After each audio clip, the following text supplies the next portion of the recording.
Excellencies, ladies and gentlemen, distinguished delegates, are you ready? I trust you all enjoyed the side event over the lunch break. So the meeting is called to order. Let us now continue with agenda item 2. In addition to the speaking request already received, delegations wishing to take the floor may do so by raising their flag. The conference room officer will take note of these requests and include them in the list of speakers. So I now open the floor for intervention from delegates. I would like to invite the distinguished delegate from Bangladesh, Honorable Advisor, Ministry of Women and Children Affairs of Bangladesh, to take the floor, followed by Palau. So Palau, be prepared. You have the floor, Excellency. From Bangladesh. Yes, please.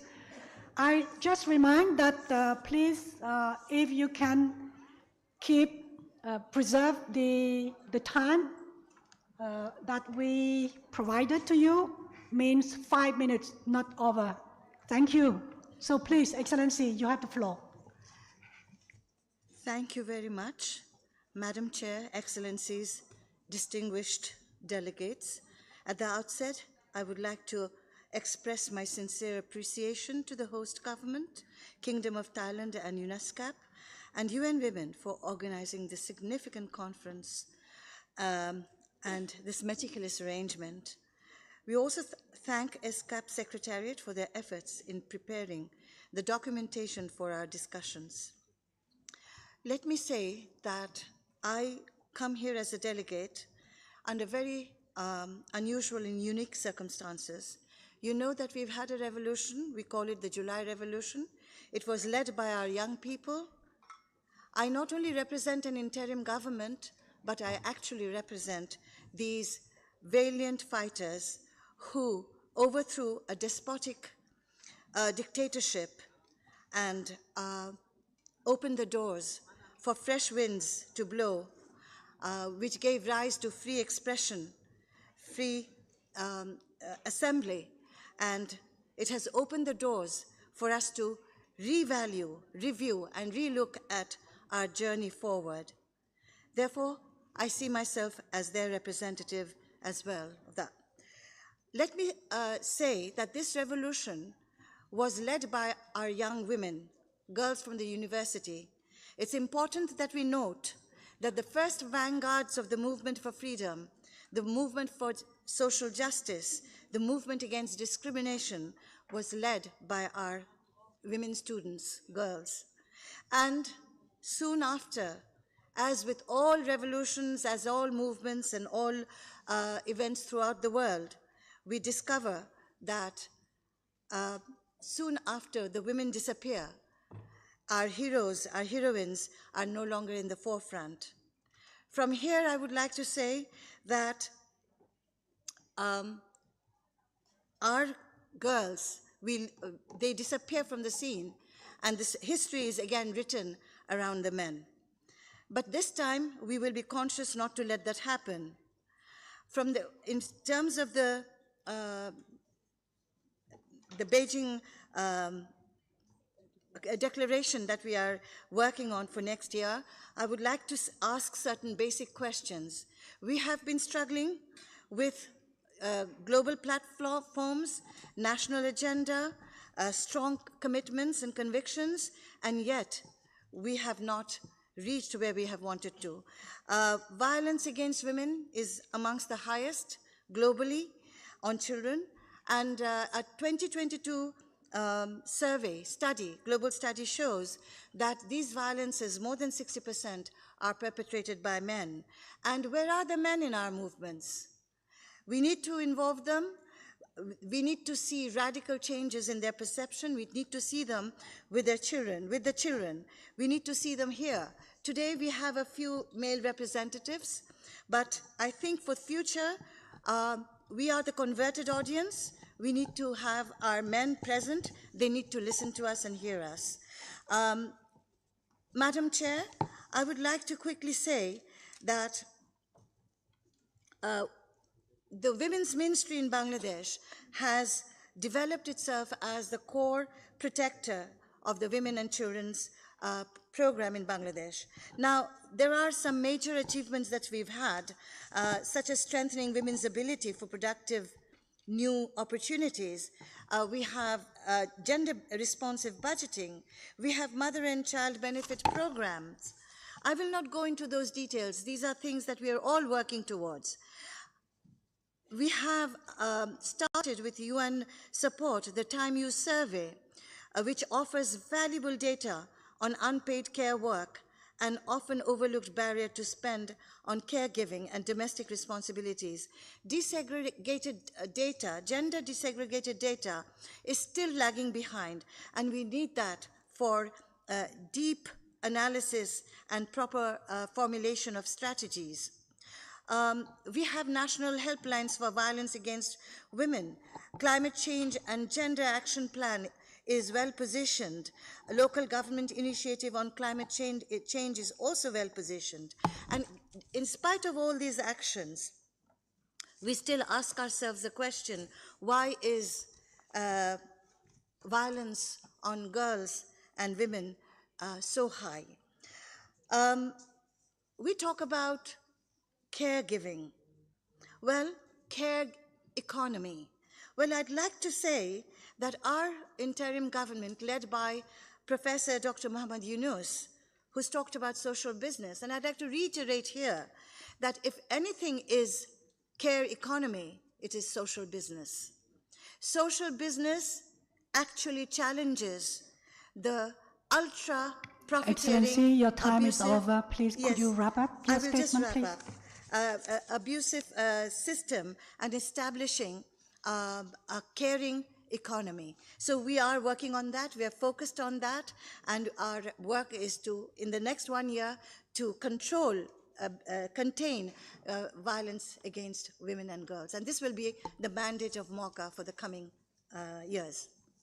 Thank you. Thank you. Thank you so much. Thank you very much, distinguished delegate of Bangladesh. So the next speaker on my list is the distinguished delegate of Palau, Honorable Minister of State of Palau. You have the floor. Followed by Marshall Island. Please, Marshall Island, be prepared. Ali, good afternoon, Madam Chair, from the Republic of Palau. Madam Chair, Excellencies and colleagues in this room, Palau's Beijing+30 country report is one of Palau's living documents that we continue to take engagement on and share on its progress, also highlighting possible areas of improvement, partnerships, and investments within the country. The Ministry of State expressed its appreciation to the people and government of Australia and the Pacific Women Lead, SPC, towards the support in the production of Palau's Beijing+30 report. The Ministry continues to use the report to guide its gender mainstreaming efforts and coordination, as well as inform on the ongoing work. Madam Chair and distinguished colleagues, Palau has a unique set of cultural traditions, being of matrilineal descent, with women roles working alongside their male counterparts, achieving many areas of social inclusion for women and girls in Palau. Sharing progress helped to shed light on key priorities and possible approaches to support areas that need more attention. For example, being consideration of creating an inclusive space for engaging our boys and men in education, self-motivation, and possibly marketing skill sets that can lead to building confident and productive contributors within families and communities. Palau's introduction and transition into recent tax reform system is to support and sustain local communities and economies recovering from the COVID-19 pandemic, and has started to yield positive outcomes in the form of financial returns, particularly to support vulnerable marginalized populations, such as providing child subsidies, refunds for both private and public sectors who are making less than $30,000 US a year, and also to help abatement of inflation rate by increasing the minimum wage on both the private and public sectors for all across the board. And this is not limited to also assistance to the elderly. People with disabilities especially have increases in assistance to them through this program. The indigenous people, remote living, and the private sector as well. The review of the Beijing+30 report has provided much understanding in priority areas for partnerships and investments. National capacities in the collection and translation of data to inform on the design of gender policies, creation of an inclusive space to engage, opening access to remote living and scaling up economic skill sets. Partnership in investing into identifying diverse contextualized approaches and building of national capacities, including necessary skill sets towards implementing gender mainstreaming and responsive budgeting. Inclusion and expansion of the conference to include the private and media sector representations and engagements, such as national chambers of commerce, to support contextualized economic empowerment and to push forward positive social changes through the media industry. We also wish to encourage strengthening availability and accessibility of diverse counseling services and support to gender-based violence to address positive human behavioral changes within our societies. Social changes to the current negative social outlook and stigmatism associated with mental wellness need diverse counselors to aid in transforming human behavioral changes. Madam, the Ministry of State, the Republic of Palau expresses appreciation to the UN Women for supporting Palau's in-person participation in the Ministerial Conference, giving Palau a voice amongst Asia-Pacific members. The Ministry of State of Palau expresses appreciation to the Pacific Island Forum, the Secretary of the Pacific Community for the continued support in collecting, coordinating, unpacking, analyzing, and reporting on the Pacific collective work to help guide our Pacific work and decision-making process. This exemplifies partnership, collaboration towards a better future for our gender sector. Madam, again, thank you, Chair and officers, for successful convening of this year's Ministerial Conference and Economic and Social Commission for Asia-Pacific members and partners. Myself, personally, on behalf of the National Government of Palau, takes this opportunity to convey its appreciation to our women, girls, and our civil societies and representatives are disabled people with disabilities, for they are the very foundation and pillars of our society in the Republic of Palau. Komam Sulang, thank you very much.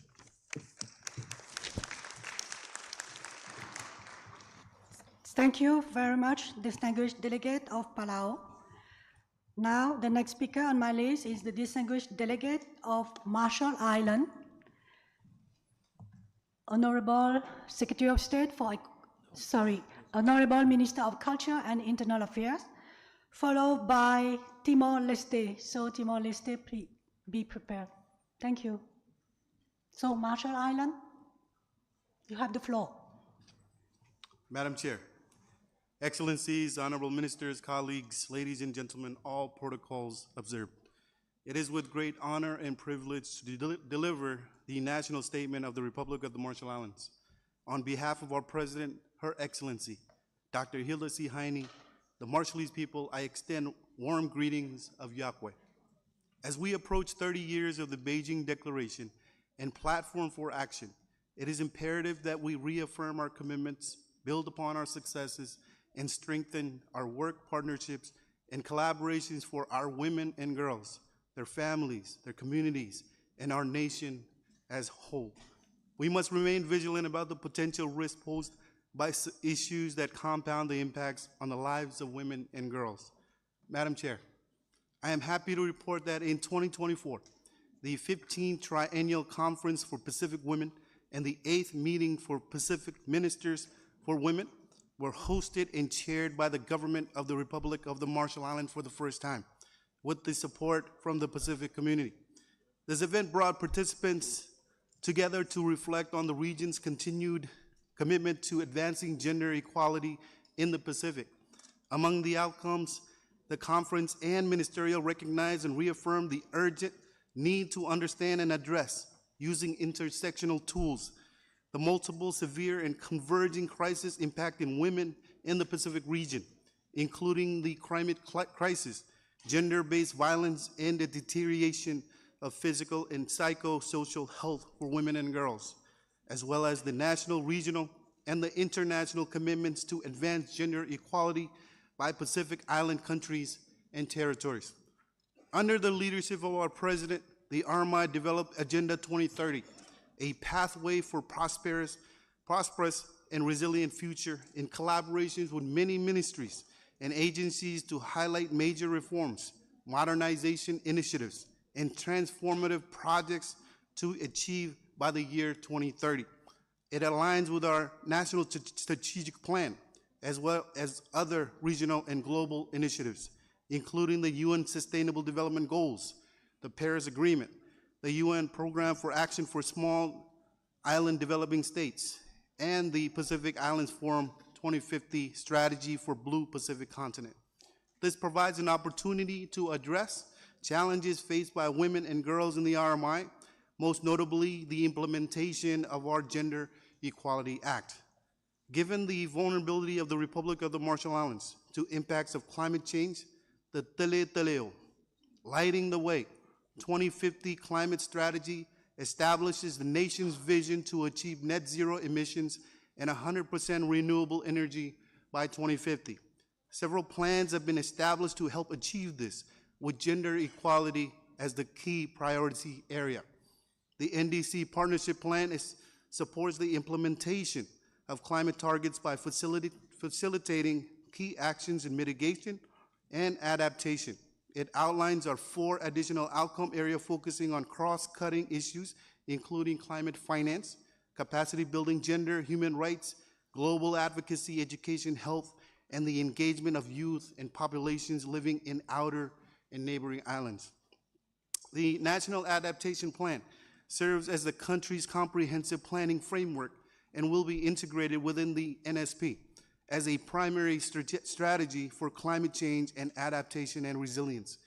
In 2022, the Ministry of Health and Human Services released the comprehensive policy titled National Climate Change and Health Policy and Revised Action Plan. This policy and action plan were directly connected to our 2050 climate strategy, as well as the National Adaptation Plan, aiming to support and mitigate the negative health impacts resulting from our changing climate and environment. We have engaged the Pacific Community's Human Rights and Social Development Division to assist us in developing an implementation strategy for the Gender Equality Act. This will require a cross-sectoral, multi-level, whole-of-government and whole-of-society approach to ensure the fulfillment of our gender equality commitments in all areas of life for our women and girls. The work is expected to be completed by 2025. Madam Chair, despite our progress, there is still much to do, such as addressing the legacy of nuclear testing in the Marshall Islands and the Pacific. As a Bikinian descendants of those directly affected by the nuclear testing on our islands, I can attest that long-term health impacts on our communities, particularly on women and girls, are not just historical facts, they are lived experience. I end my statement by quoting our president. She addressed climate change and its effects in our region during the COP29 conference last week, stating, "We must sail together across the vast ocean to address our challenges. We have done this in the past, and we can continue to do so." These words emphasize the importance of our unity, or as we say in the Marshalls, Excellency, the time is over. Can you wrap up your statement, Excellency? Thank you. Droplets of water together form an ocean. Komodada. God bless.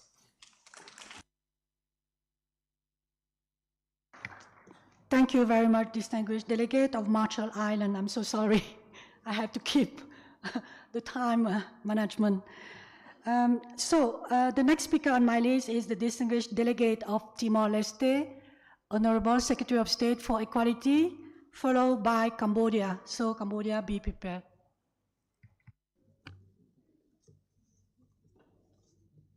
Distinguished delegates, excellencies, ladies and gentlemen.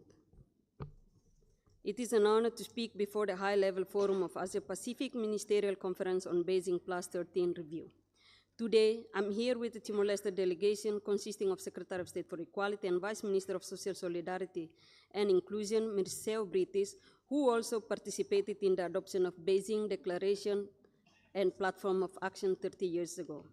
I would like to sincerely thank ESCAP, UN Women, and all partners for your strong partnership and collaboration with Timor-Leste in advancing gender equality and women's leadership across the region.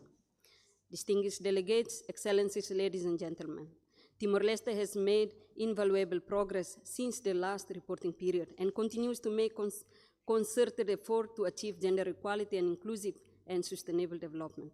It is a privilege for me to address this assembly to share progress achieved in the last 5 years in response to our shared pledge to accelerate implementation of all the 12 critical areas of the Beijing Declaration and Platform for Action and the Sustainable Development Goals.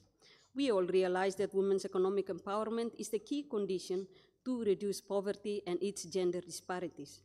The government of Timor-Leste is committed to making efforts to eradicate poverty and improve the economy of women and to achieve inclusive development, shared prosperity, enabling environment to eradicate extreme poverty, which can help people out from poverty, especially women and men, including other vulnerable groups of people from low income and those living in the rural areas. To improve women's employment and participation in economic activities, the government has already taken a series of measures to address these issues, including through the approval of gender-sensitive and inclusive policies and programs, and also providing financial support through public funds transfer and access to microcredit. Supporting women's economic empowerment is to build women's self-confidence and to generate their own income, manage their own money, and make decisions and defend their rights and say no to violence, discrimination, and traditional practices that have a negative impact on women and girls. Distinguished delegates, ladies and gentlemen, study shows that women's health has increasingly improved in our island nations. The prioritization of maternal and infant health has brought a deep reduction of maternal and infant mortality rates. The government continued to strengthen the implementation of family health program through domiciliary home visits, particularly in rural areas and remote areas, for early detection of disease and immediate referral. This integrated community health service continued delivering services in areas where health facilities were not available. Just recently, in 2024, the government of Timor-Leste, in collaboration with the WHO, implemented human papillomavirus vaccine and cervical cancer screening and management, targeting women and girls at the National Hospital in Dili and other referral hospitals in Timor-Leste to prevent and combat cervical cancer. While violence against women and girls remains alarming as one of the most serious violations of women's rights in Timor-Leste, ongoing and coordinated efforts under the National Action Plan to prevent and combat gender-based violence and demonstrating important successes. Our society are gradually awakening to recognize that gender-based violence has damaged our society to its roots. Despite all the challenges, the anniversary of Beijing+30 has pushed us even more towards achieving our commitments made in achieving gender equality and inclusive development. Significant achievements include the increased representation of women in political position and enactment of the Third National Action Plan against gender-based violence in 2022 for the period of 2022 to 2032 that reaffirmed of the Democracy Declaration for Women's Economic Empowerment, and the third times, as well as the approval of the second generation of National Action Plan for United Nations Security Council Resolution 1325 on women, peace, and security in 2024. Besides suffering, loss, and in our history, it is also full of lessons and inspiration. Determination, perseverance, and resilience on all members of our society, even in the most difficult of circumstances, were key to achieving our objective of independence. Today, our efforts to achieve effective equality between men and women also require us to be united, determined, and to persevere in our work, in whatever role we play. The United Nations Security Council Resolution 1325 recognizes the important role of women in the prevention and resolution of conflicts in the peace building. The history of Timorese independence struggles also recorded important contribution by women. Timor-Leste is making progress in women in power and decision-making. Numerically, Timor-Leste is listed among countries with highest percentage of female member of parliament. And Excellency, time is over. thank you very much. Can you wrap up? Thank you.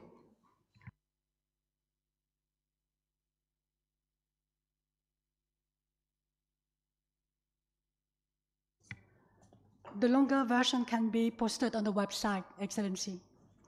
So now, thank you very much, distinguished delegate of Timor-Leste, for your speech. The next speaker will be the distinguished delegate of Cambodia, Honorable Secretary of State, Ministry of Women's Affairs of Cambodia. Please, you have the floor. Honorable Chair, distinguished guests, ladies and gentlemen, Cambodia has made significant progress in promoting gender equality and empowering women and girls through policy, action plan, and sectoral reform, aligning with the Beijing Platform for Actions. The high-level commitment, interministerial collaboration, and partnership with key stakeholders are instrumental to institutionalize gender equality across government and driving progress in the National Development Agenda. Different national mechanisms in different sectors and different levels have been set up for facilitating, coordinating, and monitoring the implementation of gender equality and women empowerment in the country. We would like to take this opportunity to highlight some key achievements as following. Women and their families have benefited from peace, security, economic growth, improved public services, and poverty reductions. Women's participation in the economy is among the highest in the region, supported by enhanced ecosystem for entrepreneurship, job, and care. Gender parity enrollment rates now favor girls in both lower and upper secondary education. The maternal mortality rate has significantly dropped due to the improved access to maternal health care and reproductive services. Gender-based violence prevalence rate dropped from 29% in 2014 to 21% in 2022. Women in leadership and decision-making across all sectors and levels has increased.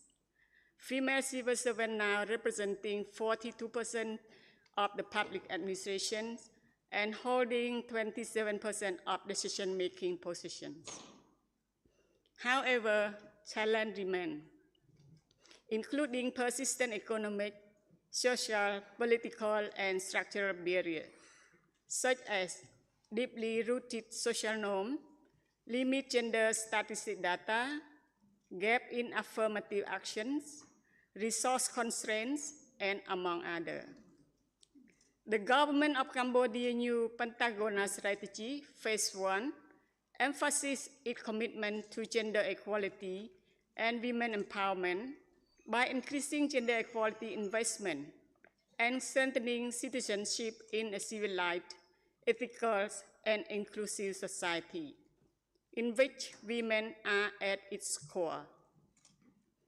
Gender transformative approach has been implementing include strengthening existing mechanisms, institutionalizing gender-responsive budgeting, enhancing leadership of women and girls, transforming gender mindset, and strengthening monitoring and evaluations.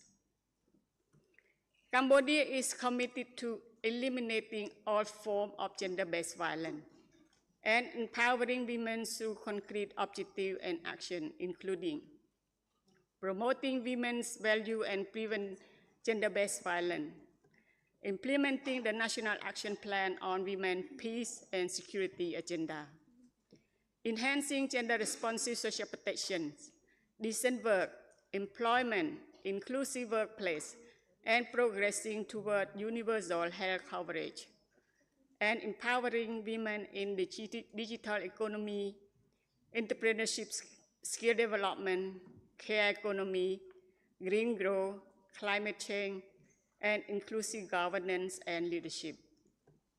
Cambodia is committed to strengthening and expanding her effort with all key stakeholders, development partners, and civil society to accelerate progress and fulfill the commitment of the Beijing Platform for Actions. Together, we can build a future where gender equality and the empowerment of all women and girls are recognized, protected, and realized. Thank you. Thank you, Excellency, distinguished delegate from Cambodia. So, from now on, we will hear statements made by head of delegation other than ministers and vice ministers. So the time limit for your statement will be 4 minutes. So longer version can be posted on the website, as I said previously. So as time management is essential to enable the smooth running of this meeting, we therefore kindly request your cooperation. Please tailor your intervention to issue directly linked to the agenda item and keep, of course, within the time limit prescribed for them. So now I would like to invite the representative from Thailand for his or her country statement, followed by Brunei Darussalam. So Brunei Darussalam, please be prepared. Now I invite Excellency from the Kingdom of Thailand to take the floor. Thank you, Madam. Excellency, distinguished delegates, ladies and gentlemen, it is a great pleasure and honor for me to deliver Thailand country statement at this important regional gathering. Thailand legislation, policy, and plans, including the national strategy and Women Development Action Plan, some achievements in realizing the Beijing Declaration and platform can be outlined as follows. On women and property, Thailand has implemented the Child Support Grant and the National Welfare Card Scheme to support women from low-income families. In terms of education and training, Thailand promotes lifelong learning and digital learning and support female entrepreneurs. On women and health, Thai women and girls are covered under the Universal Health Coverage Scheme. Moreover, volunteer caregivers have been established to assist older persons. Pertaining women and the economy, the Women Development Fund was established in 2012 to help increase women access to finance. Independent child care service for children under 3 are implemented to promote family equality. Concerning violence against women and girls, the Human Security Emergency Management Center, or HUSEC, has been established to assist victims of violence in terms of mechanism. The National Committee on Policy and Strategy for the Advancement of Women and related committee have been established to create gender responsive policy to support women and the environment. The Disaster Care Center for the Vulnerable, DCCV, was established to assist those affected by disaster and climate change. In response to the population crisis, the Thai government has developed the 5x5 left-turn the Thai policy focused on empowering working age populations and creating a stable family ecosystem. In closing, Thailand is committed to ensuring the realization of the goals of the Beijing Declaration based on the notion that human rights are women's rights, human rights are women's rights, and women's rights are human rights. Thank you.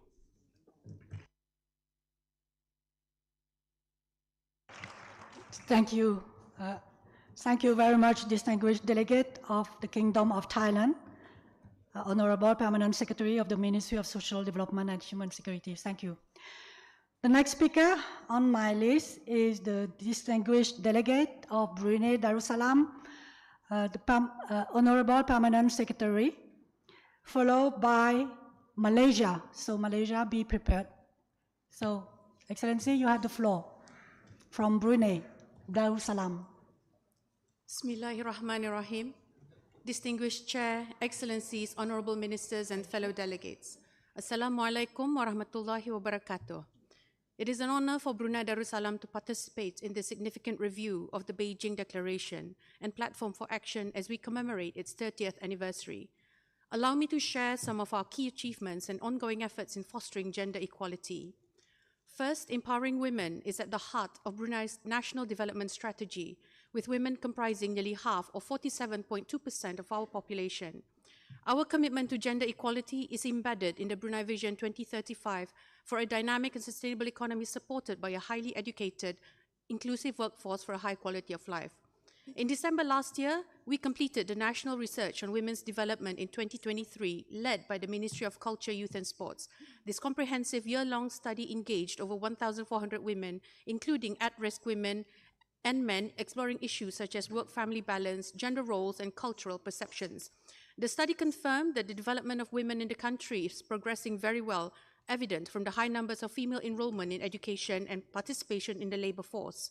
In recognizing the multiple roles of women as caregivers, wives, and mothers, the research also highlights the need to strengthen support for working women, such as in childcare and work-life balance. Moving forward, we will now develop a national plan of action on women. It will include strategies on economic participation, skills development and employment, ensuring policies reflect the needs of Bruneian women and empower them to contribute fully to national development. Second, there is high representation of women in policy and decision-making. 56% of the public sector workforce are women, with the proportion in senior levels and heads of departments increasing to 65%. In the private sector, the 2021 ASEAN Gender Outlook, a joint report between ASEAN and UN Women, found that Brunei Darussalam has the highest proportion of female executives in the region. Third, there is strong support for women entrepreneurs through various initiatives, including training, financial grants, and microcredit financing provided through government and non-government agencies. In addition, there are also specific programs for vulnerable women, including single mothers, by providing them with opportunities to thrive into competitive, resilient, and successful entrepreneurs. One example is the Bank Islam Brunei Darussalam SEED, or SEED, which stands for Special Entrepreneurial Empowerment and Development Program, which was awarded the 3G Women Empowerment Program Award at the 4th Global Good Governance Awards in 2019. Looking ahead, Brunei Darussalam has outlined 3 key strategic priorities for advancing gender equality. First, we remain resolute in our commitment to protecting women from all forms of violence and providing the necessary support structures to ensure their safety and well-being. Second, we aim to expand career advancement opportunities for women by fostering inclusive and supportive workplaces that address their unique needs. And third, Brunei Darussalam is committed to promoting women's leadership and encouraging their active participation across all sectors, including social, economic, and civic domains. Let me conclude by emphasizing Brunei Darussalam's long-standing policy recognizing the important role of women in nation building. Excellencies, the importance of female education was emphasized well before our country's independence in 1984, as reflected in our very first National Development Plan for the period 1953 to 1958, which stated that educating a boy means educating one person, but educating a girl means educating the whole family. Brunei Darussalam therefore reaffirms its strong commitment to the full implementation of the Beijing Declaration and Platform for Action. Achieving gender equality is fundamental to realizing the 2030 Agenda for Sustainable Development. Let us continue our collective efforts to close the remaining gaps, deepen partnerships, and ensure that every woman and girl has the opportunity to reach her full potential. I thank you. Thank you very much, distinguished delegate from Brunei Darussalam. Now, may I invite the distinguished delegate from Malaysia, Honorable Secretary General, Ministry of Women, Family and Community Development, followed by Pakistan. So Pakistan, be prepared. Excellency, you have the floor from Malaysia. Thank you, Madam Chair. Excellencies, distinguished delegates, Malaysia welcomes the opportunity to participate in this discussion at the Asia-Pacific Ministerial Conference on the Beijing+30 review. Malaysia is pleased to convene this session to share the progress made under the Beijing Declaration and Platform for Action. This allows us to assess its relevance and implementation across various priority areas crucial to gender equality and the empowerment of women in Malaysia and globally. The Malaysian government has enacted laws to combat violence against women and girls, including the Anti-Sexual Harassment Act 2022 and Domestic Violence Act 1994. Resources like shelter homes, safe spaces, and psychosocial support are also provided for victims.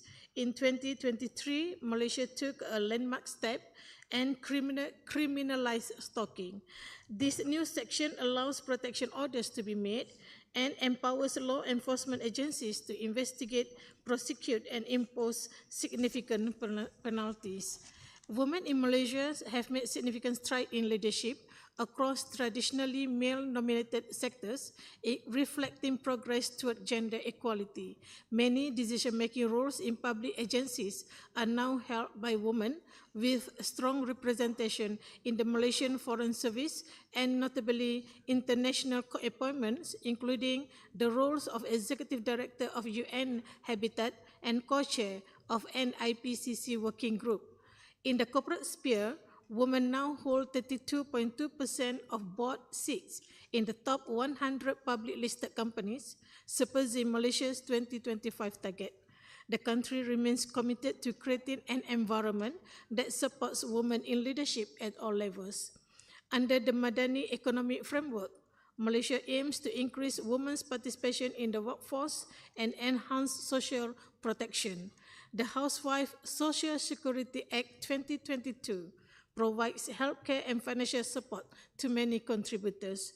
Additionally, the government has allocated significant funds for SME financing for women, which has supported women in only a notable share of SMEs.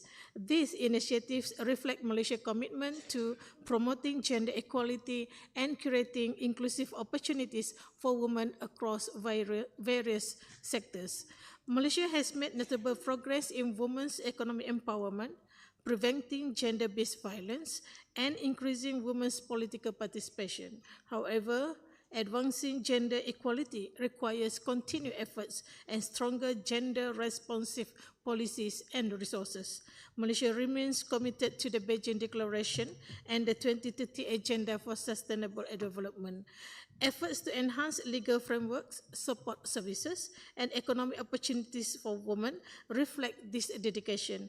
Next year, as Malaysia assumes the ASEAN chairmanship, we hope this will further strengthen our efforts under the Beijing Declaration and foster regional collaboration towards gender equality. I thank you. Thank you very much, distinguished delegate of Malaysia. We look forward to collaborating with you as the chair of the ASEAN next year. So the next speaker on my list is the distinguished delegates of Pakistan, Honorable Advisor on Law, Justice and Parliamentary Affairs, Pakistan, followed by Australia. So Australia, be prepared. Bismillahirrahmanirrahim. Honorable Chair, Excellencies, distinguished delegates, ladies and gentlemen, it is with great pride and unwavering commitment that I actually present Pakistan's progress in advancing the principles of Beijing Declaration and Platform for Action. Pakistan's commitment is reflected in its extensive initiatives to empower women across social, economic, and legal domains. As we reflect on the progress made, I am proud to share Pakistan's comprehensive efforts towards building a just and inclusive society where women's rights are respected, upheld, and actively protected. Various articles of the Constitution of Pakistan, specifically Article 25, 26, 27, and 34, underscore gender equality and prohibits gender-based discrimination. These principles also lay the foundation for Pakistan's National Gender Policy Framework of 2022 and Vision 2025, which prioritize women's role in governance, economic development, education, and security. Gender-responsive budgeting policy of 2019 further supports these goals by requiring gender-conscious resource allocation across government initiatives. Further, the Prime Minister's Initiative for Women Empowerment provides women with interest-free loans, skills training, daycare centers for working women, Women Pink Bus Service, and Women on Wheels project have been launched to improve women's mobility for their participation in economic activities as well as their safety, particularly in urban areas. Policies like banking and equality and revolving financing facility for women entrepreneurs targets the financial inclusion of women, and the National Financial Inclusion Strategy of 2023 has surpassed its target of 20 million active bank accounts for women. Benazir Income Support Program continues to support women through allocations of 200 billion for welfare initiatives, promoting economic independence and increasing the roles in household decision-making. Similarly, Securities and Exchange Commission of Pakistan has also contributed to supporting women entrepreneurs by fostering greater gender diversity in corporate sector by mandating all the listed companies to have at least one woman director on their board, ensuring women presence in decision-making roles. Pakistan has also taken significant steps towards achieving gender equality and enhancing women's representation across political, judicial, civil, and human rights affairs, fostering a more inclusive society. Women's participation is bolstered by a constitution which reserves seats for women in the National Assembly, provincial, as well as the Senate. Presently, 72 women serve in the National Assembly. Women's role in other political capacities have also expanded, with women comprising 29% of parliamentary secretaries in the federal government. Pakistan's commitment to women in leadership is underscored by prominent political figures such as Shaheed Mohtamma Benazir Bhutto, the first female prime minister of an Islamic state, as well as Ms. Maryam Nawaz Sharif as the chief minister of Punjab, and additionally other women parliamentarians holding key ministerial positions in areas such as information, technology, climate change. In the judiciary, women have also made historic achievements in the appointment of Justice Aisha Malik, Justice Musarrat Halali in the Supreme Court, and the leadership of Justice Alia Neelam, who is now the Chief Justice of the Lahore High Court, Punjab. This further illustrates women's growing representation in high judicial offices. Women have also advanced in high-ranking positions within Pakistan's civil services. In September 2024, Ms. Amna Baloch was appointed as Pakistan's second ever female foreign secretary. Military and law enforcement sectors have similarly welcomed women leaders, with Brigadier Helen Mary Roberts breaking barriers as the first woman from the Christian minority to hold such a high rank in the Army Medical Corps, and Helena Said making history as the first female additional Inspector General of the Police. Human rights sectors also reflect the active role of women leaders in Pakistan, as all of our commissions, whether that's the National Commission for Human Rights, National Commission for Status of Women, National Commission on the Rights of Child, are headed by a woman, as well as the Federal Ombudsperson for Protection Against Harassment of Women at Workplace is also headed by a woman. On the international stage, Pakistan has emerged as a leader in women's participation in peacekeeping, with over 500 female peacekeepers deployed. More specifically in Congo, where all-female engagement team, which has also received the international acclaim. Pakistan has a firm resolve to address the violence against women by developing robust constitutional, legislative, institutional, time is framework. over. Sure. Can you wrap your statement? Yeah. Thank you. I'd just like to highlight the Pakistan's commitment to advancing gender equality, which is extended to transgender community through the enactment of the Transgender Persons Protection Act of 2018 and its corresponding rules. Overall, this is the bare minimum that we've achieved thus far, but we realize and cognizant of the fact that there's more to be achieved, and we're working towards it. Thank you. Thank you. Please be reminded that longer version can be posted on the website, so please don't hesitate. So thank you so much, distinguished delegate from Pakistan. And now may I invite the distinguished delegate from Australia, the Honorable Executive Director of the Office for Women. So please, you have the floor, and followed by Nepal. So Nepal, be prepared. Thank you, Madam Chair.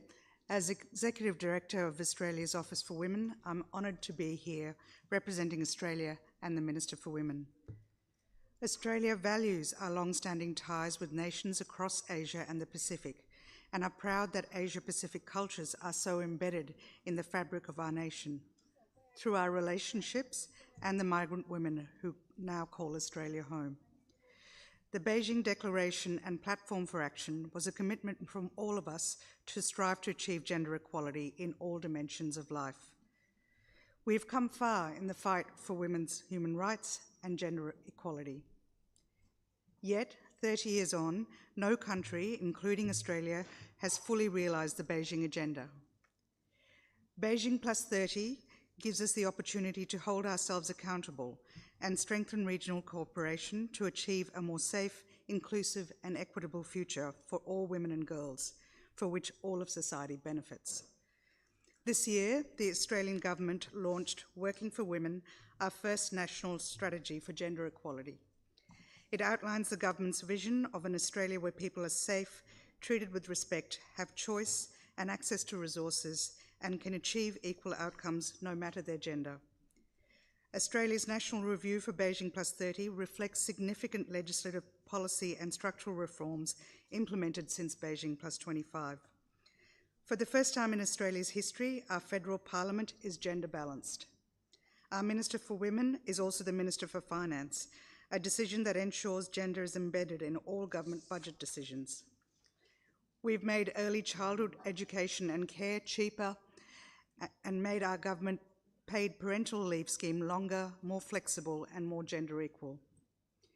We are increasing women's participation in higher education and skills with a focus on sectors where women are underrepresented. And we've achieved the lowest national gender pay gap on record at 11.5%. As a nation, however, we still have work to do. Australia continues to face a national crisis of violence against women and children. To address this, we're investing over $4 billion to support Australia's second national plan to end violence against women and children, and are working on prevention, early intervention, response, and recovery. We, like all nations, are facing the challenges of climate change and the heightened risk to women and girls in Australia, in the Pacific, and around the world. The Australian government has committed to net zero emissions by 2050, and we're partnering with the Pacific to bring global attention to the region's urgent and unique climate challenges, to elevate Pacific voices and accelerate global action on climate change. Globally, we're witnessing and responding to war, violent conflict, political and economic insecurity, and the wind back of reproductive rights. Full sexual and reproductive health rights are human rights. They are not negotiable. Australia will continue to work towards ensuring every person everywhere is respected and empowered to make decisions for themselves and to have access to the services they want and need. Achieving gender equality and protecting women's rights demands consistent and vigilant action. Now's the time to strengthen our determination. We will not stand for any regression in women's rights. These rights have been so fiercely advocated for, so strongly fought for, and agreed upon internationally. We must not let our efforts backslide. The Australian government's enduring and enhanced commitment to achieving gender equality is vital to ensuring the progress we've made is not only preserved, but expanded upon. The realisation of gender equality means a just, safer, more stable and prosperous world for everyone, and we must ensure the world continues to push forward to this shared resolve. Thank you, Madam Chair. Thank you very much, distinguished delegate of Australia.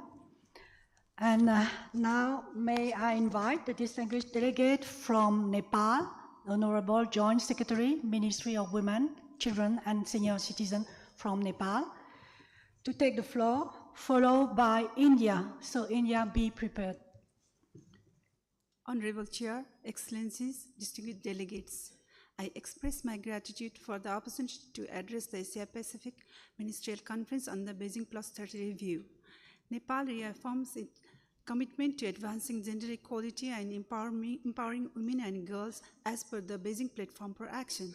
In the last 30 years, Nepal has made significant progress in the area of violence against women, access to health service, including sexual and reproductive health and rights, women's and girls' education, and political and economic empowerment. Nepal transformative initiatives are evident across multiple sectors. Women's literacy rates rose from 57.4% in 2011 to 69.4% in 2021, complemented by measures like free sanitary pads in school and gender-sensitive curricula. We reduced the maternal mortality ratio from 239 to 151 per 100,000 live births between 2016 and 2021. Our current periodic plan has a dedicated chapter on gender equality, underscoring our commitment to addressing gender-based discriminations. In economic empowerment, Nepal has created opportunities through targeted policies and programs such as President Women Upliftment Program, concessional loan, and microfinance initiatives. In 2023, the Nepal Rashtra Bank allocated 38.29 billion Nepalese rupees in concessional loan to support over 71,000 women-led enterprises. The Micro Enterprises Development for Poverty Alleviation Program has supported more than 150,000 entrepreneurs, 70% of whom are women. These programs have significantly elevated women's economic status, particularly in rural areas. Women hold 34% seat in federal parliament, similarly 29% of the civil service, 12% of the Nepal police, 10% of the armed police force, and 5% in Nepal army are women. We remain determined to continue accelerating progress to ensure women meaningful participation in all spheres of governance. Madam Chair, despite progress, Nepal faces persistent challenges. Women lack access to finance resources and social protection. Women's underrepresentation in the digital economy, driven by limited technology access and digital skills, including technology-facilitated violence, highlights our critical need to bridge this divide. These challenges underscore the urgent need for resilience-building measures to support women empowerment. Nepal is committed to strengthening its legal and institutional framework to protect and promote women's rights. Engaging men and boys as essential partners is an increasingly focused strategy in transforming negative gender norms, discriminating social attitudes, and eliminating structurally unequal power relations that persist between women and men. Nepal has prioritized key areas to accelerate progress. They are expanding access to finance for women entrepreneurs, promoting the formalization of women-led business, strengthening social protection system, addressing intersectionality in women, advancing gender-responsive budgeting, closing the gender digital divide, and strengthening the gender disaggregated data. The role of civil society continues to play a vital part in acceleration and sustainability of the achievement made. In conclusion, I reiterate my government's steadfast commitment to advancing the objective of BPFA, SDG, and the climate concern. We call upon the international community to foster cooperation, mobilize resources, and share responsibility in eliminating all barriers to gender equality and women's empowerment. Collectively, we can bridge the gap and bring gender equality in all dimensions of life, so fully empower women and girls. When women thrive, the nation prospers. I thank you. Thank you very much, distinguished delegate of Nepal. Now may I invite the distinguished delegate from India, Honorable Joint Secretary, Ministry of Women and Child Development, to take the floor, followed by Kiribati. So Kiribati, please be prepared. Thank you, Chair. Your Excellencies, distinguished delegates, ladies and gentlemen, Namaste. Firstly, I congratulate UNESCAP and UN Women for their dedicated efforts in seamlessly coordinating the Beijing+30 review process and bringing us together to assess the regional progress and deliberate on the challenges of the 12 critical areas of concern. India's implementation of the Beijing Declaration and Platform for Action draws from a constitutionally ordained principle of equality and inspired from a commitment to CEDAW. Guided by the vision of women-led development, India has witnessed a paradigm shift in governance to ensure that women lead the way as architects in conceptualization, design, and monitoring of measures that shape our development trajectory. I would like to highlight certain major progress made during the last 5 years that have been reflected in the India's Beijing+30 report. Aligned to regional trends demonstrating reduced inequalities in education, today I am happy to share that India has achieved a gender parity across all levels of education. We have one of the highest proportion of women in STEM disciplines globally. India has adopted a multi-pronged approach to address the issues of women in a life cycle continuum basis for the educational, social, economic, and political empowerment. From mitigation of gender poverty gap through saturation of green gender-responsive solutions that reduce women's time poverty, such as clean cooking fuels, tap water connections, construction of toilets, India has foregrounded large-scale policies that reduce women's drudgery, provide social protection, and enable their economic empowerment. Envisioning self-help groups, which are women's collectives, as vehicles of change, today more than 100 million women are transforming the rural landscape economically and taking greater leadership at the grassroots levels. India has fast-tracked financial inclusion targets foregrounding women. In just less than a decade, over 300 million women have bank accounts under the world's largest financial inclusion program. India's commitment to invest in gender equality is evidenced by over a 218% decadal increase in gender budgeting, which is what it is in the current financial year, where the allocation is worth $37 billion. At the cusp of the timeline for Agenda 2030 and to achieve a vision of becoming a developed economy, another one of our key priorities is increasing women's workforce participation, including in non-conventional sectors. Going forward, India has prioritized sustained interventions and streamlined effective implementation of laws on women's safety, affording in domestic and public spaces and workplaces, augmented investments in affordable and quality women care homes, infrastructure, and increased focus on gender-just society, including political empowerment and decision-making roles. We in India have more than 1.4 million women elected representatives taking decisions at grassroots level political institutions. And a landmark law has just been passed, reserving 1/3 seats of the national parliament and state assemblies for women. We are also focusing on bridging the gender pay gap, gender digital divide, and better health, well-being, and nutritional outcomes that have also been reflected in the New Delhi's Leaders' Declaration under the India's G20 presidency. To conclude, as we inch closer to the 30th anniversary of the landmark Beijing Declaration and Platform for Action, India remains fully committed to supporting the Commission and UN Women's work towards building a more gender-just world. Thank you. Jai Hind. Thank you.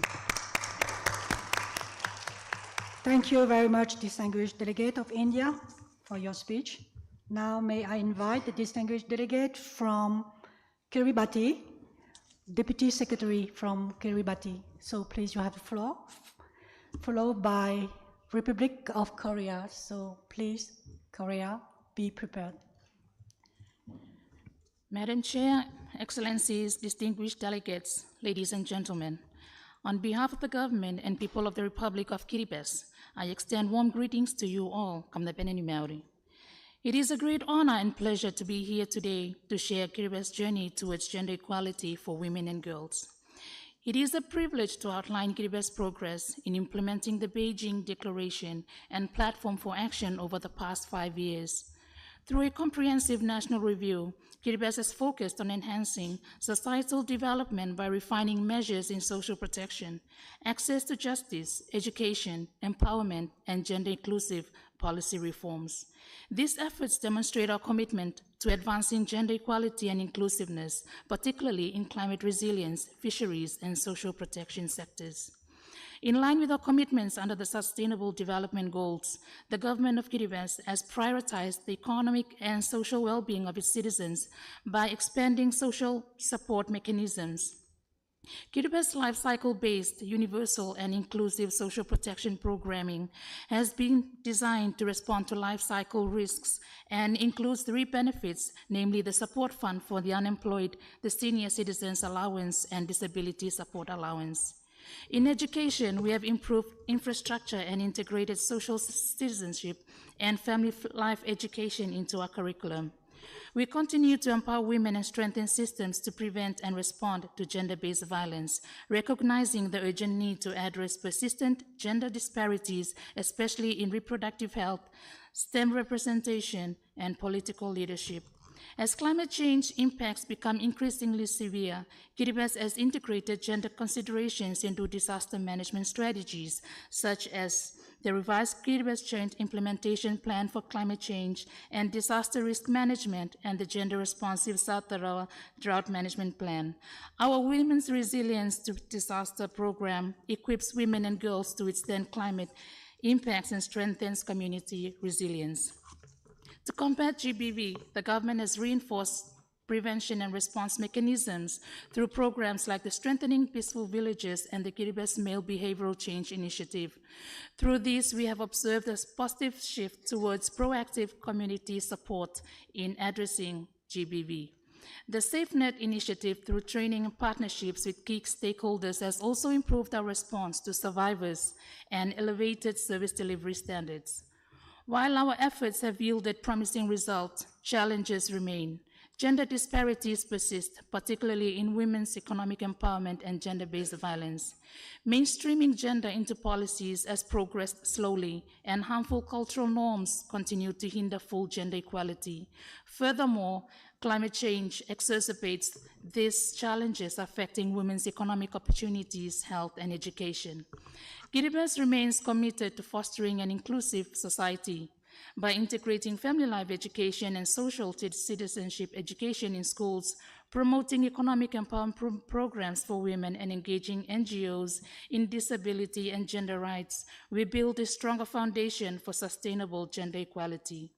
Kiribati's approach is a model of resilience and innovation that aligns with the Beijing's declaration vision, and we stand ready to collaborate with our Asia-Pacific partners to accelerate progress toward gender equality and sustainable development. Our progress to date is due to strong partnership and collaboration within the governments, CSOs, FBOs, communities, and development partners. Although Kiribati is progressing in gender equality, there's much work still to be done. We welcome continued partnership from our development allies, as well as our Asia-Pacific brothers and sisters to work together toward gender equality for women. In conclusion, I bestow upon you all our traditional blessings of the Meriterae Atapmoa, health, peace, and prosperity be with you all. Kampesin Rap. Thank you very much, distinguished delegate of Kiribati. So now may I invite the distinguished delegate from Republic of Korea, Honorable Director General, Women Policy Bureau of the Ministry of Gender Equality and Family of Republic of Korea. You have the floor, followed by Indonesia. Please, Indonesia, be prepared. Excellency, you have the floor. Honorable Chair, distinguished delegates, it is my great pleasure to address the Asia-Pacific Ministerial Conference on the Beijing+30 review on behalf of the Government of the Republic of Korea. The Government of the Republic of Korea has strived to implement the Beijing Platform for Action by incorporating gender perspectives across overall government policies and establishing concrete plans to realize gender equality in all areas. Firstly, the government established the Joint Ministerial Third Beijing Plan for Gender Equality Policies in 2023 to strengthen the framework to advance gender equality with an implementation plan being devised and implemented on a yearly basis. To solidify the framework and mechanism for advancing gender equality, the Gender Equality Policy Officials Consultative Body has been in operation with the participation of 8 ministries. Next, to advance women's economic empowerment, the Korean government has strived to minimize women's leaving the workforce. At the same time, efforts are made to actively respond to the changing world of work and facilitate women's entry into quality jobs. One of the key programs is sales centers, providing both women experiencing career interruptions and working women with one-stop comprehensive employment services such as counseling, vocational training, job opportunities, and follow-up management. Furthermore, the family-friendly certification program was introduced to create a workplace culture where men and women work together and share caregiving responsibilities. In 2024, diversity training is offered to HR personnel in 208 companies as part of an effort to enhance gender diversity and work-life balance in the private sector. Thirdly, the Korean government has endeavored to promote a gender balance both in public and private sectors. In 2023, the plan for improving gender representation in the public sector was newly established, contributing to the public sector's leading efforts in increasing women's representation. For the private sector, the Capital Markets Act was amended in 2020 to ban corporate boards from consisting entirely of members of specific sex for listed companies with total assets valued at Korean won 2 trillion or above. To expand women's participation in politics, relevant laws were amended to allocate subsidies to each party in proportionate to the share of female candidates. As the 22nd National Assembly kicked off in 2024, Korea has seen a record number of 60 female lawmakers, accounting for 20%. Fourthly, the Korean government needs urgent and concrete action as Korea is facing a demographic crisis with a total fertility standing at around 0.7. To tackle the issues, the Korean government expanded the child care support. The parental allowance program is in place, aimed at making up for income loss from child care. In 2023, the Nulbom School program was launched to provide integrated support of quality education and caregiving before and after regular classes. Finally, the Korean government takes a zero-tolerance approach against the 5 major gender-based violence. The government is also responding actively to prevent violence against women and girls while introducing tougher penalties for perpetrators. As we are witnessing an alarming rise of digital sex crimes, the government raised the penalties level to treat online sexual abuse as a severe crime and amended the laws to impose punishment for possessing, purchasing, and advertising children and youth sexual abuse materials. In addition, a joint ministerial measure was established to strengthen responses against deepfake sex crimes from prevention to punishment.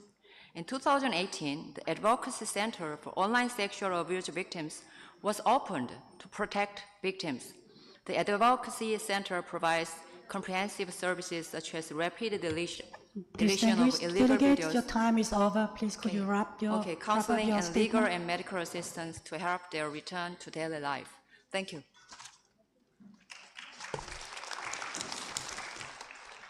Thank you very much, distinguished delegate of Republic of Korea. May I invite the next speaker, the distinguished delegate from Indonesia, Honorable Director of Human Rights and Humanitarian Affairs from the Ministry of Foreign Affairs, to take the floor, followed by Vanuatu. Please, Vanuatu, be prepared. Thank you, Madam Chair. Selamat siang and greetings from Indonesia. In its 30th year, Indonesia is of the view that Beijing Declaration and Platform for Actions remain relevant in helping us achieving gender equality and women empowerment in the Asia and Pacific. This conference, therefore, become a critical momentum for stronger gender mainstreaming agenda in the region. The BPFA implementation also aligns with President Subianto's Asta Cita vision, guaranteeing human rights protection and promotion, as well as human development, including through women empowerment. Allow me to share highlights of Indonesia's commitment and progress on BPFA critical areas, Madam Chair. First, for inclusive development, shared prosperity, and decent works, Indonesia Care Economy Roadmap 2025-2045 is encompassing 7 strategic priorities, addressing structural challenges in care work and increasing the digital literacy index for women. For poverty eradication, social protection, and social services, we implemented social protection programs with special attention to women, such as Family Hope Program, Welfare Family Cards, and National Health Insurance, which decreased poverty from 10.19% in 2020 to 9.36% in 2023. On freedom from violence, stigma, and stereotypes, Indonesia has enacted law on sexual violence crime and national strategy for the elimination of violence against children, to ensure robust regulatory and policy frameworks to protect women and girls from violence.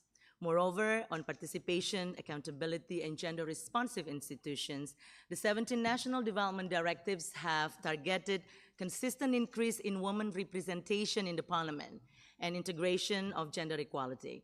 In 2024 election, Indonesia has elected 22% of the parliament members, the highest that Indonesia ever achieved for this moment. On inclusive and peaceful society, our national action plan for the prevention and combating of violence-based extremism leading to terrorism and that for the protection and empowerment of women and children in social conflict have also supported our continuous efforts to increase women peacekeepers in UN peacekeeping missions and improve the implementation of women, peace, and security agendas. Moreover, Madam Chair, on environmental conservation, protection, and rehabilitation, the long-term strategies for low carbon and climate resilience 2050 is part of our commitment to implement gender-responsive climate actions and budgeting, as well as increase the protection and role of women in disaster risk reduction. For sure, Madam Chair, there are more to be done together with all stakeholders to ensure the full, effective, and accelerated implementation of the BPFA and to transcend it into actions to respond to global challenges, including addressing never-ending gross violation of human rights against Palestinian women and girls in Gaza. Therefore, we call for first, taking coordinated action at international and regional levels to eliminate systemic barriers in advancing women's rights and discrimination faced by women. And second, adjusting the actions implementation down to the national level by engaging stakeholders at grassroots level to address negative stereotypes, harmful practices and culture, as well as social norms that remain persistent in the society. And finally, strengthening the role of the family in instilling values that can create a safe and enabling environment for women's right fulfillment and women's role empowerment in public as well as private spheres. Let's work together on this. Terima kasih. Thank you. Thank you very much, distinguished delegate of Indonesia. May I now invite the distinguished delegate from Vanuatu, Honorable Director General, Ministry of Justice and Community Services, to take the floor, followed by Japan. So please, Japan, be prepared. Madam Chair, distinguished heads of delegations of the Asia-Pacific Ministerial Conference, Beijing+30 CSO partners, and also representatives of UN Women and other UN agencies present today. Over the past 5 years, Vanuatu has implemented a range of strategies from the national to the community level in collaboration with CSO partners, while progress has been achieved across all 12 critical areas of concern outlined in the Beijing Declaration. Platform for Action, Vanuatu has prioritized 5 key areas: eliminating violence against women and girls, access to healthcare, quality education, training and lifelong learning, poverty eradication, agricultural productivity and food security, gender responsive and disaster risk reduction, and resilience building. Vanuatu faces implementation challenges, of course, relating to our political situation, COVID-19 pandemic, and natural disasters. Climate change continues to be a threat to the biodiversity and natural resources, and the food security compounded by rising costs of essential commodities like food and fuel. Vanuatu's National Gender Equality Policy 2020 to 2030 led to the development of the first provincial gender equality action plans in Vanuatu, taking gender mainstreaming and gender-based policy making from national to local government level to ensure locally led services reach women and girls in rural and remote areas. Violence against women and girls continues to be very pervasive, with 60% of women aged 15 to 49 experiencing physical and sexual violence. More effort is needed to address this statistical reality, including addressing gender stereotypes and challenging discriminatory attitudes, norms, and behaviors that are harmful. Madam Chair, in terms of women and girls' access to sexual and reproductive health rights, Vanuatu has ensured cervical cancer screening for over 6,000 women aged 30 to 54 and a rollout of the human papillomavirus vaccinations for girls aged 9 to 13. We also increased access to sexual and reproductive health and rights for women and girls through Ramnaka strategy, policy action plan, and family life education in the secondary and school curriculum. Vanuatu has seen more girls enrolled and graduating from secondary education than boys, more women than men are attending tertiary education, and women's graduation rates in non-traditional industries have increased, with 287 female graduates between 2018 and 2024.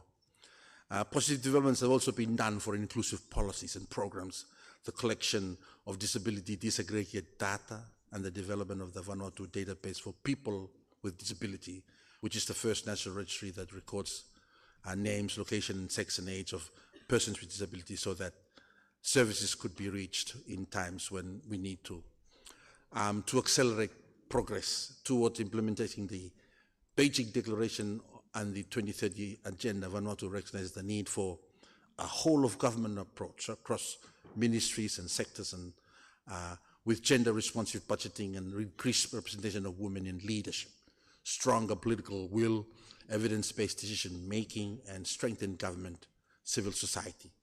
Transformative approaches that engage men, women, boys, and girls alongside community leaders such as chiefs, pastors, foster sustainable change. Madam Chair and distinguished heads of delegation, I thank you all for your indulgence.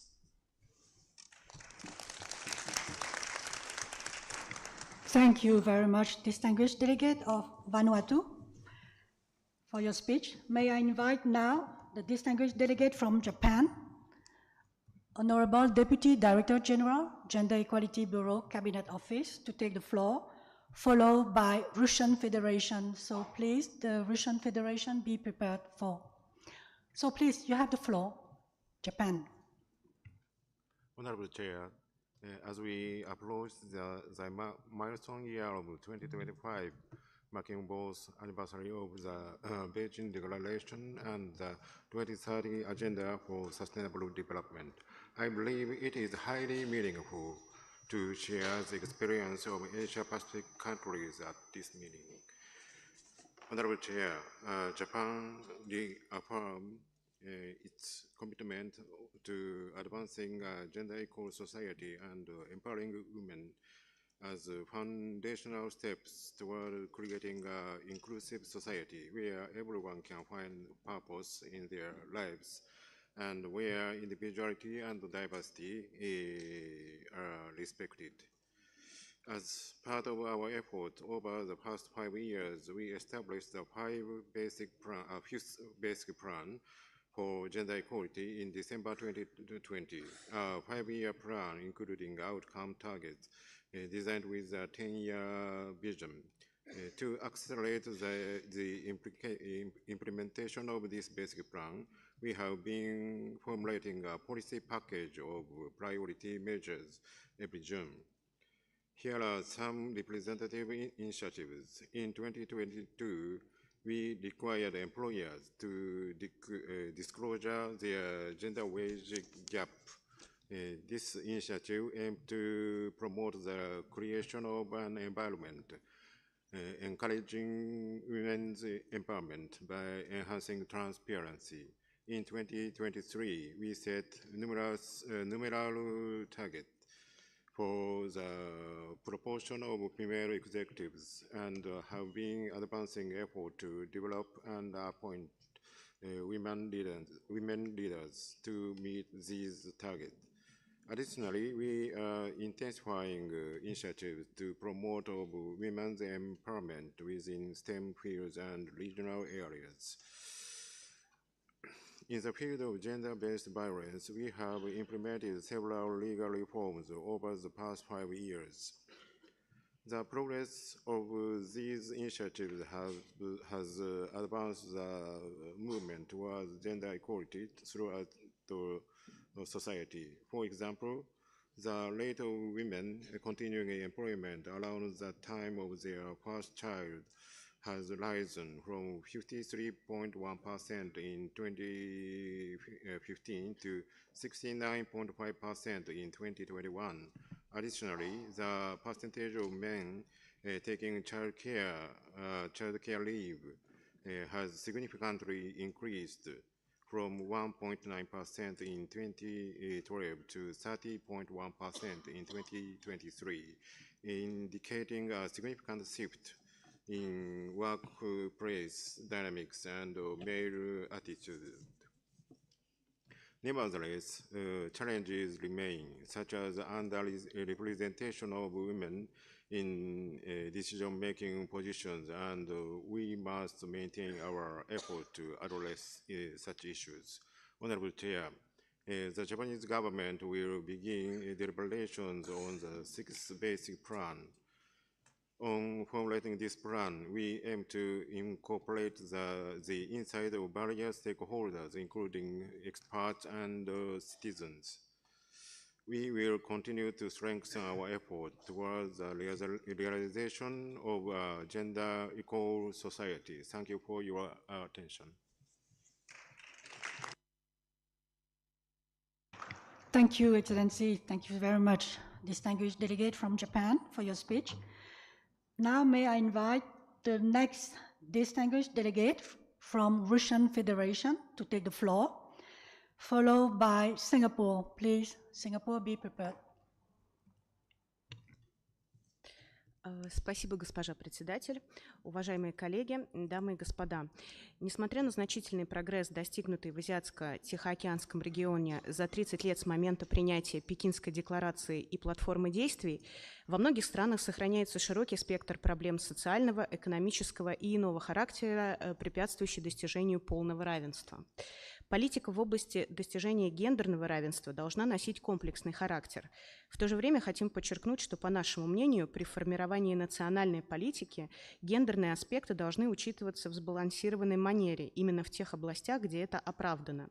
Международное содействие правительствам в этой сфере должно происходить по их просьбе и с учетом национальных приоритетов, социальной и культурной специфики. Считаем важным в работе ESCAP обсудить конкретные направления сотрудничества в деле обеспечения гендерного равенства и средств преодоления разрыва в положении мужчин и женщин, цифровые технологии и повышение цифровой грамотности среди женщин, важность участия женщин в предпринимательской и политической деятельности, необходимость развития системы социальной защиты женщин и создания условий для их гармоничного развития во всех сферах.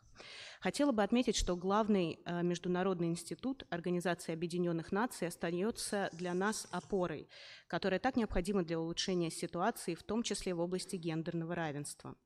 Россия исторически была привержена принципам гендерного равенства. При этом наша страна – это страна традиционных ценностей. Для подавляющего большинства наших граждан приоритет – это большая крепкая семья. Учитывая это, мы концентрируем свои усилия на создании условий, при которых родительство совместимо с карьерой. По данным Росстата, на июль текущего года численность занятых женщин составила 36,5 миллионов человек. Это почти на 500 000 больше, чем год назад. Удельный вес женщин в численности занятого населения составляет 49%. При этом у ряда отраслей российской экономики женское лицо – это не только традиционно женские во всем мире сферы – образование, социальное обслуживание и торговля.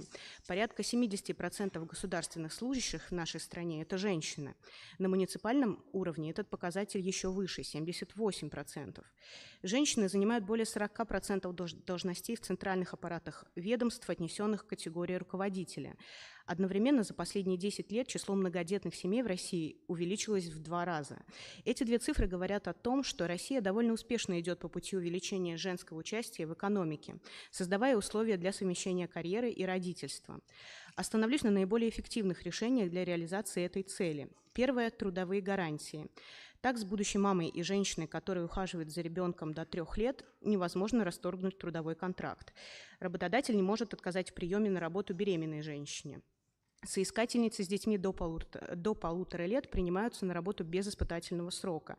Без личного согласия женщин с маленькими детьми запрещено направлять их в командировки, привлекать к работе в ночное время, выходные и праздники. Особые права у многодетных родителей, родителей, воспитывающих детей с инвалидностью, а также родителей-одиночек. Также в России действует система страховых выплат. Беременные женщины получают отпуск в связи с беременностью и родами, а далее до 1,5 лет ребенка пособие по уходу за ним. Родители детей до 8 лет имеют право получать 100% от заработка вне зависимости от стажа во время ухода за ребенком в период его болезни. Такие гарантии предоставляются не только занятым по трудовым договорам. Благодаря внедрению единого тарифа социальным страхованием обеспечены и те, кто работает по найму на гражданско-правовой основе. Следующий блок гарантий, обеспечивающий вовлечение женщин в экономику, связан с образованием. В Российской Федерации мужчины и женщины имеют равные права на получение образования. 57% выпускников вузов – это женщины. Вместе с тем, структура занятости мужчин и женщин распределена по отраслям и специальностям неравномерно. На вовлечение женщин в технические и технологические специальности в том числе направлена национальная стратегия действий в интересах женщин до 2030 года. Если говорить о совмещении карьеры и воспитания детей, то в нашей стране дети дошкольного возраста могут получать уход в детском саду. По решению президента в рамках национального проекта «Демография» ведется расширение сети дошкольных учреждений с тем, чтобы такой уход был доступен всем семьям уже с 1,5 лет ребенка. Honorable delegates, your time is over. Please, can you wrap up your statement? Да, спасибо. И третий блок – это комплексные социальные сервисы, так называемое социальное казначейство, где по одному заявлению, то есть онлайн, можно получить пенсии и детские выплаты. В заключение я бы хотела сказать, что совместными усилиями мы продолжим последовательный вектор на улучшение положения женщин в нашей стране, а наш опыт будет полезен за ее пределами. Спасибо за внимание. Thank you. Thank you very much, distinguished delegate of Russian Federation. Now may I invite the distinguished delegate from Singapore, Honorable Deputy Director, International Relations from the Ministry of Social and Family Development to take the floor, followed by Bhutan. Please, Bhutan, be prepared. Thank you, Chair.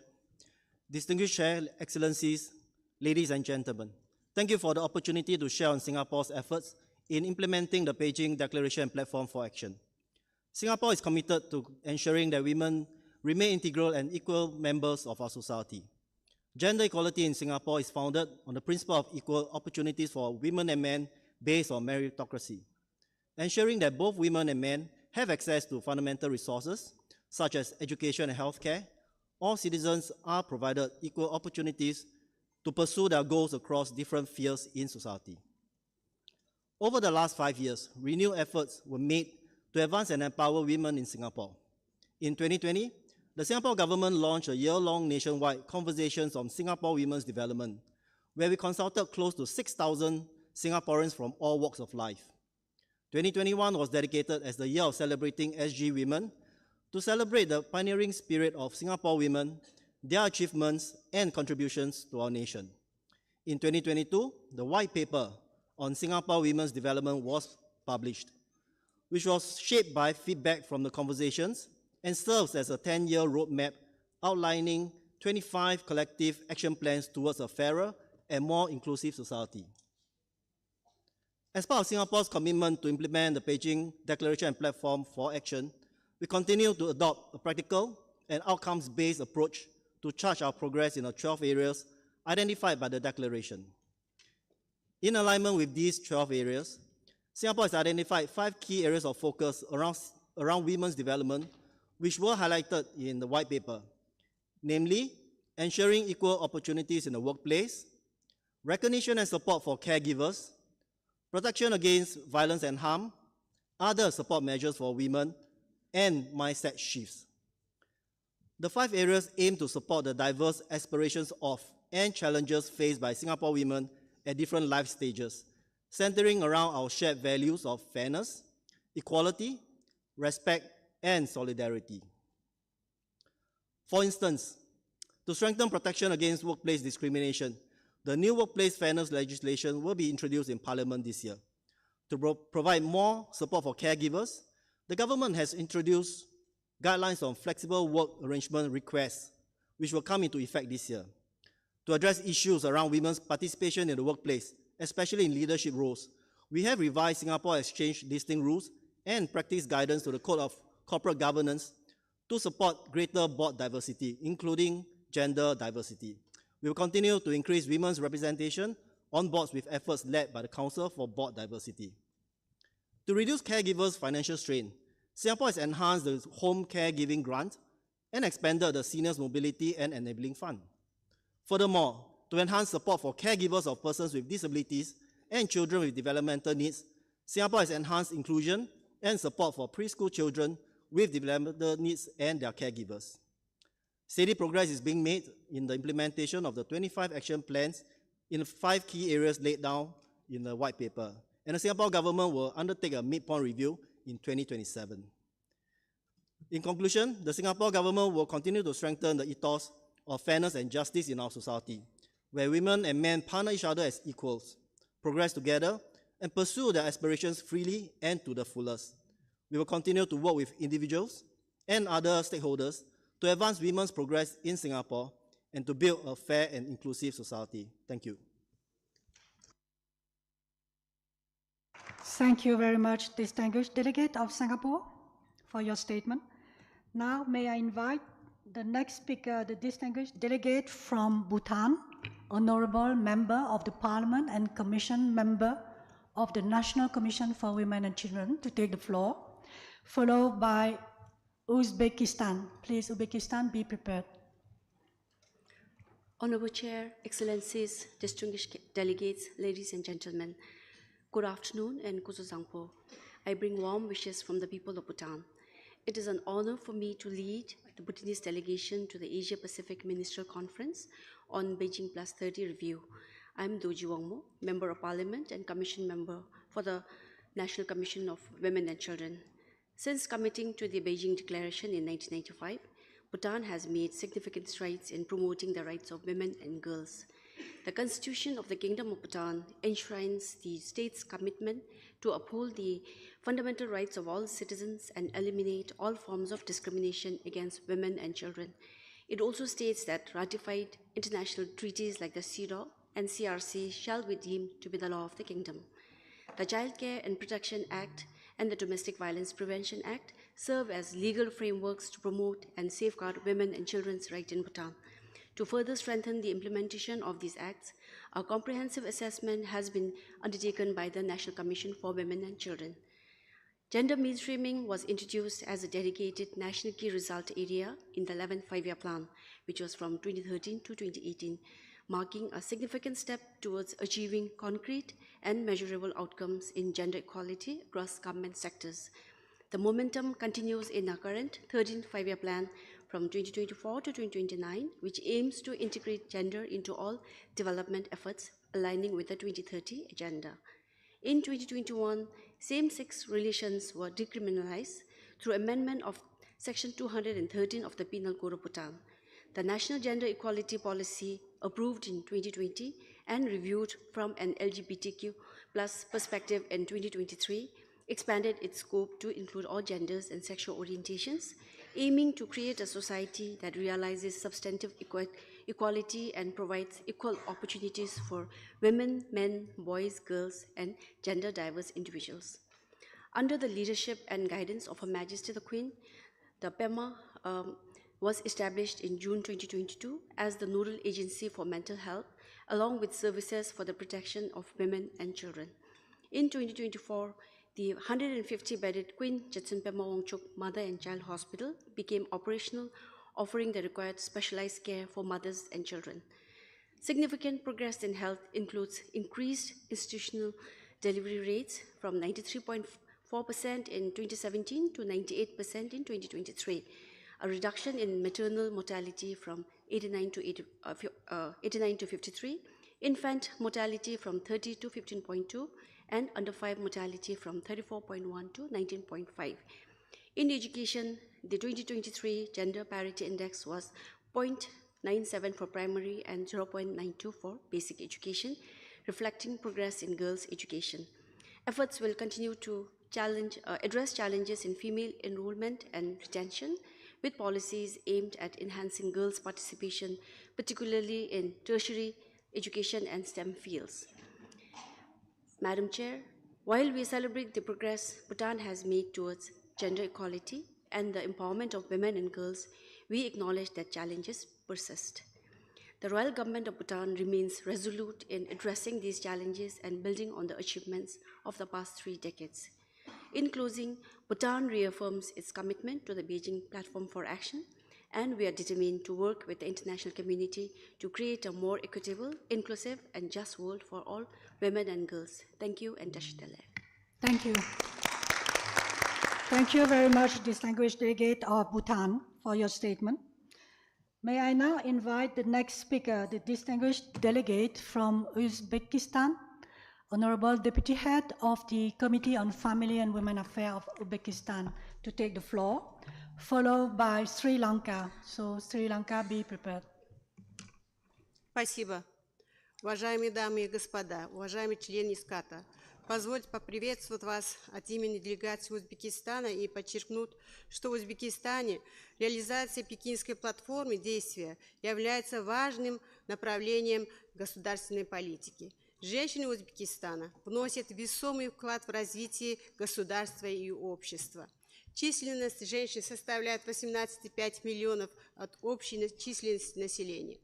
За последние 5 лет, благодаря политической воле президента Республики Узбекистан, наша республика добилась значительного прогресса на пути к гендерному равенству и расширению прав и возможностей женщин, увеличив политическое, социальное и экономическое участие женщин. Для обеспечения прав женщин Узбекистан присоединился ко всем основным международным документам, обеспечивающим правовую, социальную и экономическую защиту женщин от любых форм дискриминации. За короткий период времени сформирована законодательная база, состоящая из более 80 нормативных правовых актов, соответствующих международным стандартам. Успешно реализуется стратегия по достижению гендерного равенства до 2030 года.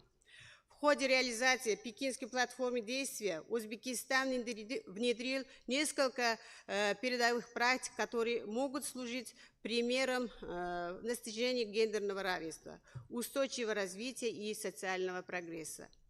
В законодательство страны внедрены такие понятия, как проведение гендерной экспертизы нормативных актов, принятие гендерно ориентированного бюджета, гендерного аудита, создание республиканской комиссии по вопросам повышения роли женщин в обществе, гендерного равенства и семьи, образование Комитета семьи и женщин Республики Узбекистан и его территориальных подразделений подтвердили приверженность Узбекистана расширению прав и возможностей женщин и решению гендерных проблем.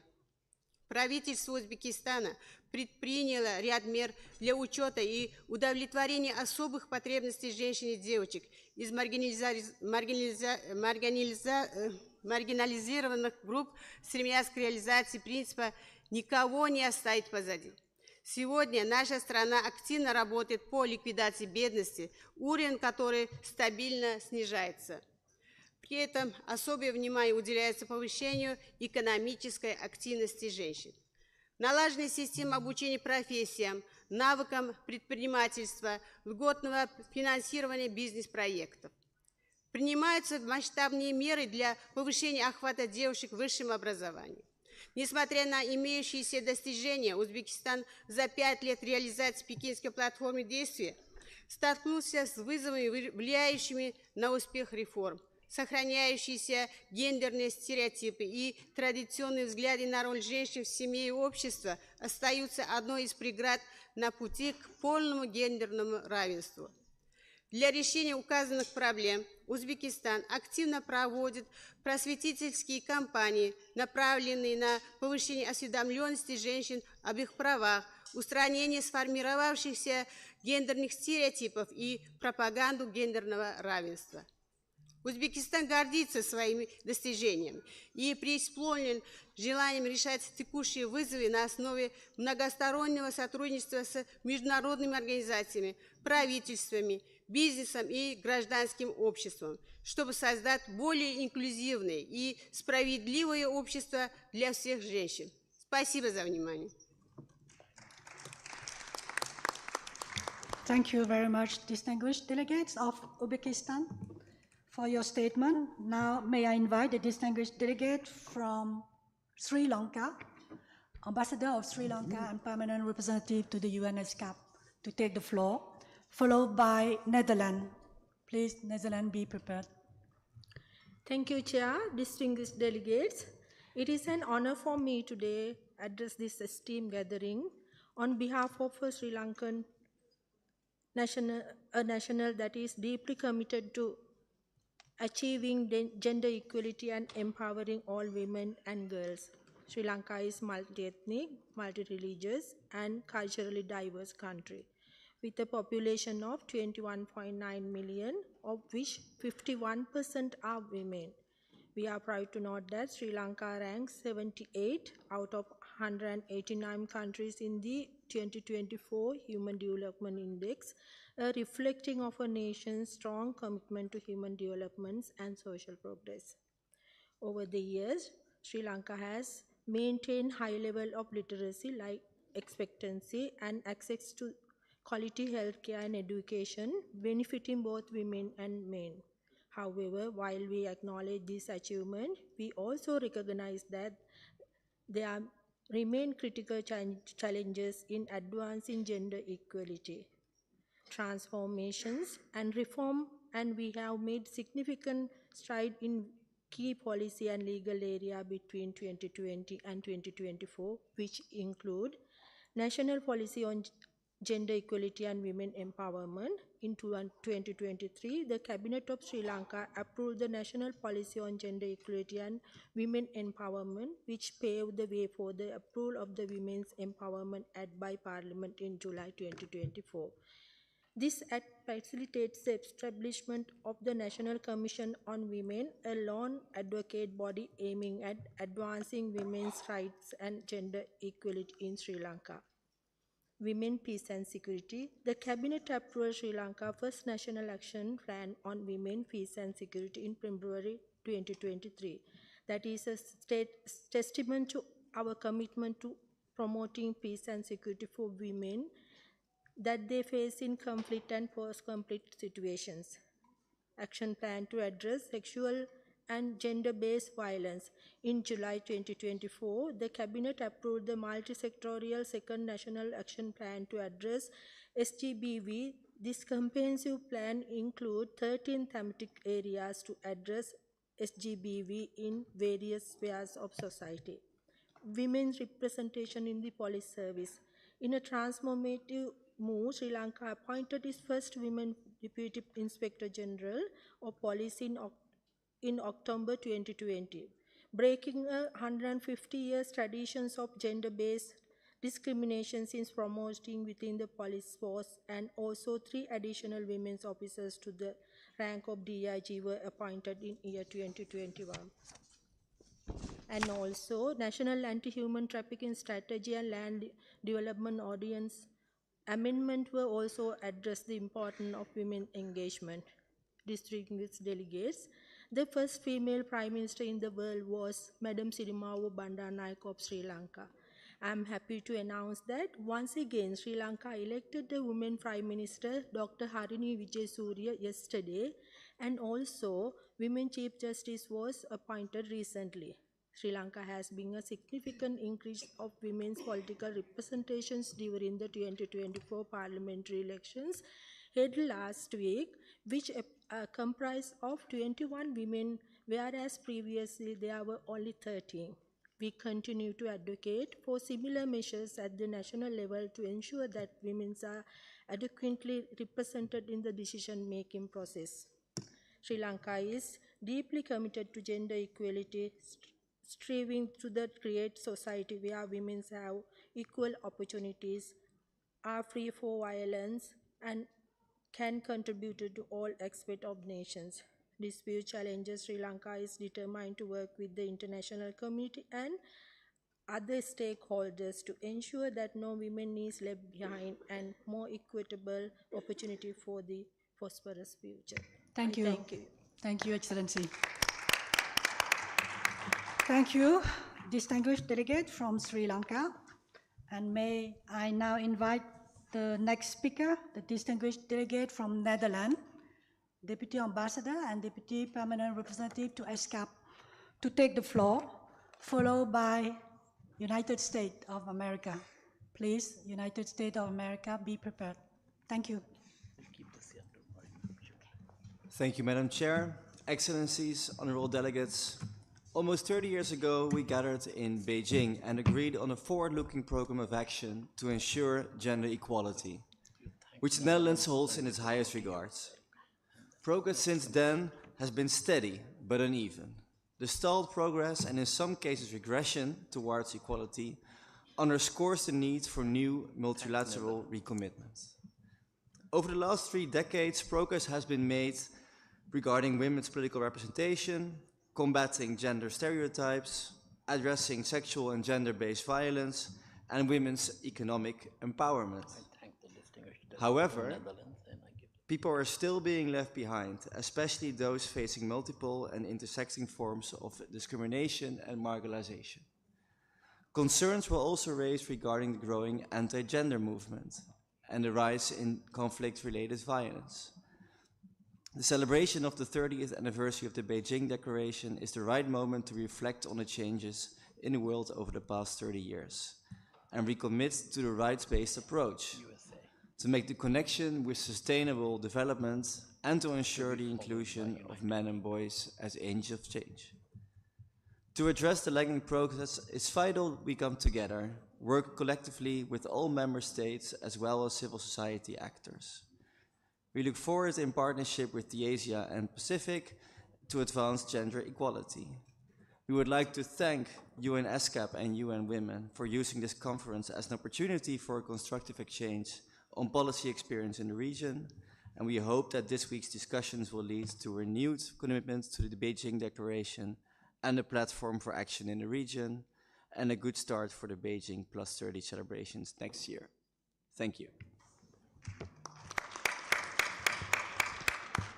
I thank the distinguished delegates from the Netherlands. Now I give the floor to the distinguished delegates from the United States of America, and to be followed by the United Kingdom. So please be prepared, the United Kingdom delegates. Thank you very much. Thank you, Madam Chair. The United States is pleased to contribute to the UNESCAP regional review of the implementation of the Beijing Declaration and Platform for Action. We reaffirm the declaration made by our former First Lady, Hillary Rodham Clinton, at the 4th World Conference on Women, that human rights are women's rights, and women's rights are human rights. The United States remains committed to advancing gender equality and to promoting and protecting the human rights of women, girls, and LGBTQI+ individuals, particularly those who face multiple and intersecting forms of discrimination. This was a key U.S. priority throughout the Summit of the Futures Pact for the Future. This anniversary is a critical moment to redouble our efforts to achieve the commitments made in Beijing and to accelerate global progress on gender equality. In 2015, 20 years after Beijing, we came together to adopt the Sustainable Development Goals. Gender equality is a key accelerator for the entire 2030 agenda, and achieving the SDGs is essential to building lasting peace and security. Now, only 5 years from 2030, progress is lagging on the 2030 agenda, particularly on Goal 5, gender equality. We are failing women and girls. That is why our efforts to achieve the tenets outlined in Beijing remain as important as ever before. That means increasing investment and political will and addressing the rising attacks on gender equality and human rights around the world. The United States takes this task seriously. That is why President Biden established the first ever White House Gender Policy Council, and why the Council developed the first ever U.S. National Strategy on Gender Equity and Equality to serve as a blueprint for our work to advance rights and opportunities for all women and girls in the United States and around the world, including here in Asia and the Pacific. In implementing this strategy in 2021, the United States established the Gender Equity and Equality Action Fund to advance economic security for women and girls and address barriers that limit their full economic participation.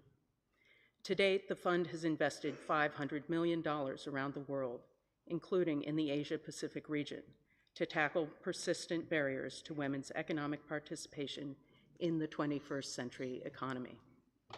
Last month, the United States signed a memorandum of understanding with the Philippines to support a regional Women, Peace, and Security Center of Excellence.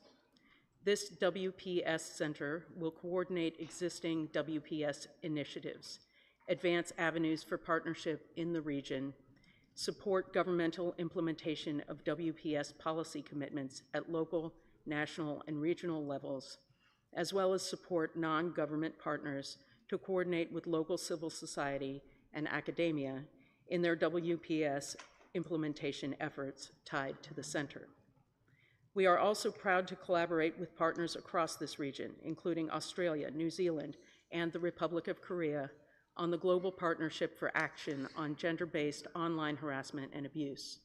Together, we join 11 other countries to prioritize, understand, prevent, and address technology-facilitated gender-based violence, to support women, girls, and LGBTQI+ persons' safe and meaningful access to and use of technology, and the opportunities it brings.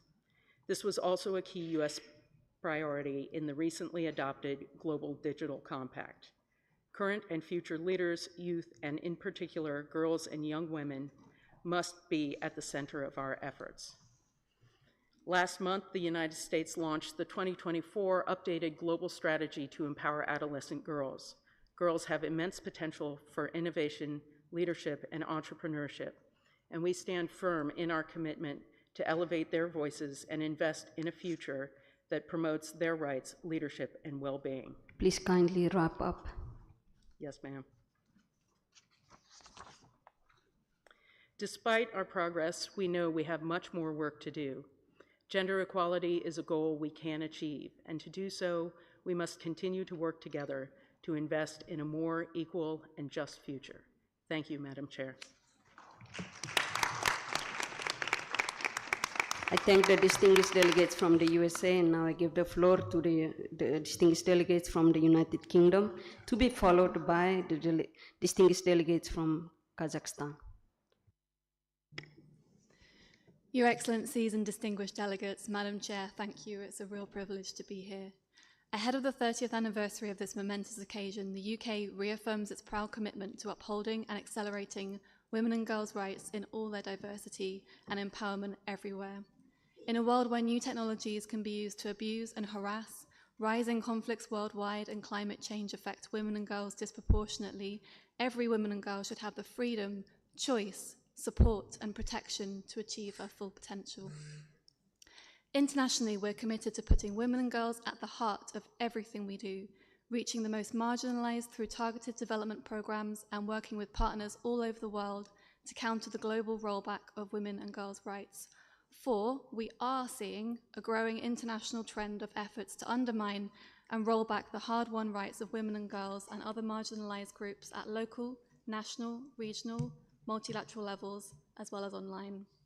We must therefore take action to build on the progress we have made both at home and abroad. We will support women and girls in all their diversity to lead, championing women's rights organizations who are at the forefront of progress on gender equality.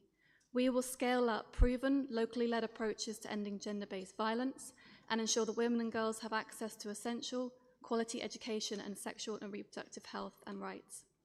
Now, as we've heard in discussions this morning, significant strides have been made towards gender equality across the Asia-Pacific. We applaud the progress made towards eradicating extreme poverty for women and girls, improving social protection coverage, and reducing inequalities in education. The most significant declines in child marriage rates have been observed in South Asian countries. Maternal mortality rates fell by 1/3 between 2000 and 2023. However, while progress has been made, persistent inequalities remain. No country, the UK included, has achieved gender equality. The Civil Society Steering Committee provided an important call to action to advance women's economic justice and rights, social protection and decent work, to end the alarmingly high prevalence of violence against women and girls, including responding to practices of female genital mutilation and cutting, to close gaps in sexual reproductive health and rights, to drive forward inclusive climate action centred around the participation and leadership of women themselves. The UK has been a proud partner in Asia and the Pacific, with many of those in the room today, to support regional efforts to advance women's political, social and economic empowerment. Through the UK's flagship £270 million programme, Climate Action for a Resilient Asia, we are supporting countries and local communities in the region to scale up investments in climate adaptation.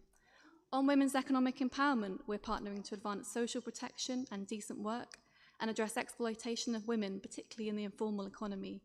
The FCDO Work in Freedom programme has over the past 10 years played a crucial role in preventing the trafficking of women and girls across migration routes in South Asia and the Gulf. On gender-based violence, through the Security and Justice Programme in Nepal, the UK extended support to the police, governments and other service providers in GBV prevention and response.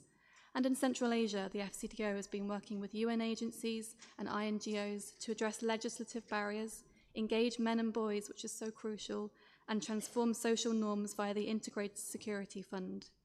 Championing the voices of women and girls in all their diversity remains central to the UK's mission. From first responders in crises to trusted partners able to shift entrenched social norms, grassroots women's rights organisations and movements are uniquely positioned to lead effective approaches to advancing gender equality. We must continue to ensure their voices are heard. Madam Chair, we commend the efforts of the UN Economic and Social Commission for Asia and the Pacific, UN Women and other world-leading authorities on advancing gender equality, for upholding the standards to ensure the progressive implementation of this critical blueprint. The UK stands ready to work in partnership to make Beijing+30 a success. Thank you. I thank the distinguished delegates from the United Kingdom, and I call upon the distinguished delegates from Kazakhstan, and followed by the distinguished delegates from the Cook Island. Thank you. Madam Chair, distinguished colleagues, Kazakhstan has created one of the most advanced legal systems in the field of ensuring women's rights. According to the Constitution, our country proclaims itself a democratic, secular, legal and social state, the supreme values of which are the individual's, his or her life, rights and freedoms. Also, the Constitution of Kazakhstan established that no one shall be discriminated against on the grounds of origin, social, official or property status, sex, race, nationality, language, attitude to religion, convictions, place of residence or any other circumstances. The rights and freedoms of women and men are equal and equally protected by law. The country has adopted over 50 laws and legal states acts guaranteeing rights and freedoms in the family, as well as protecting minors from violence. Our history, our cultural heritage, and fundamental foundations of social development have never contained norms that infringe on the rights of women, bury them in social life, lifts and opportunities for self-realization.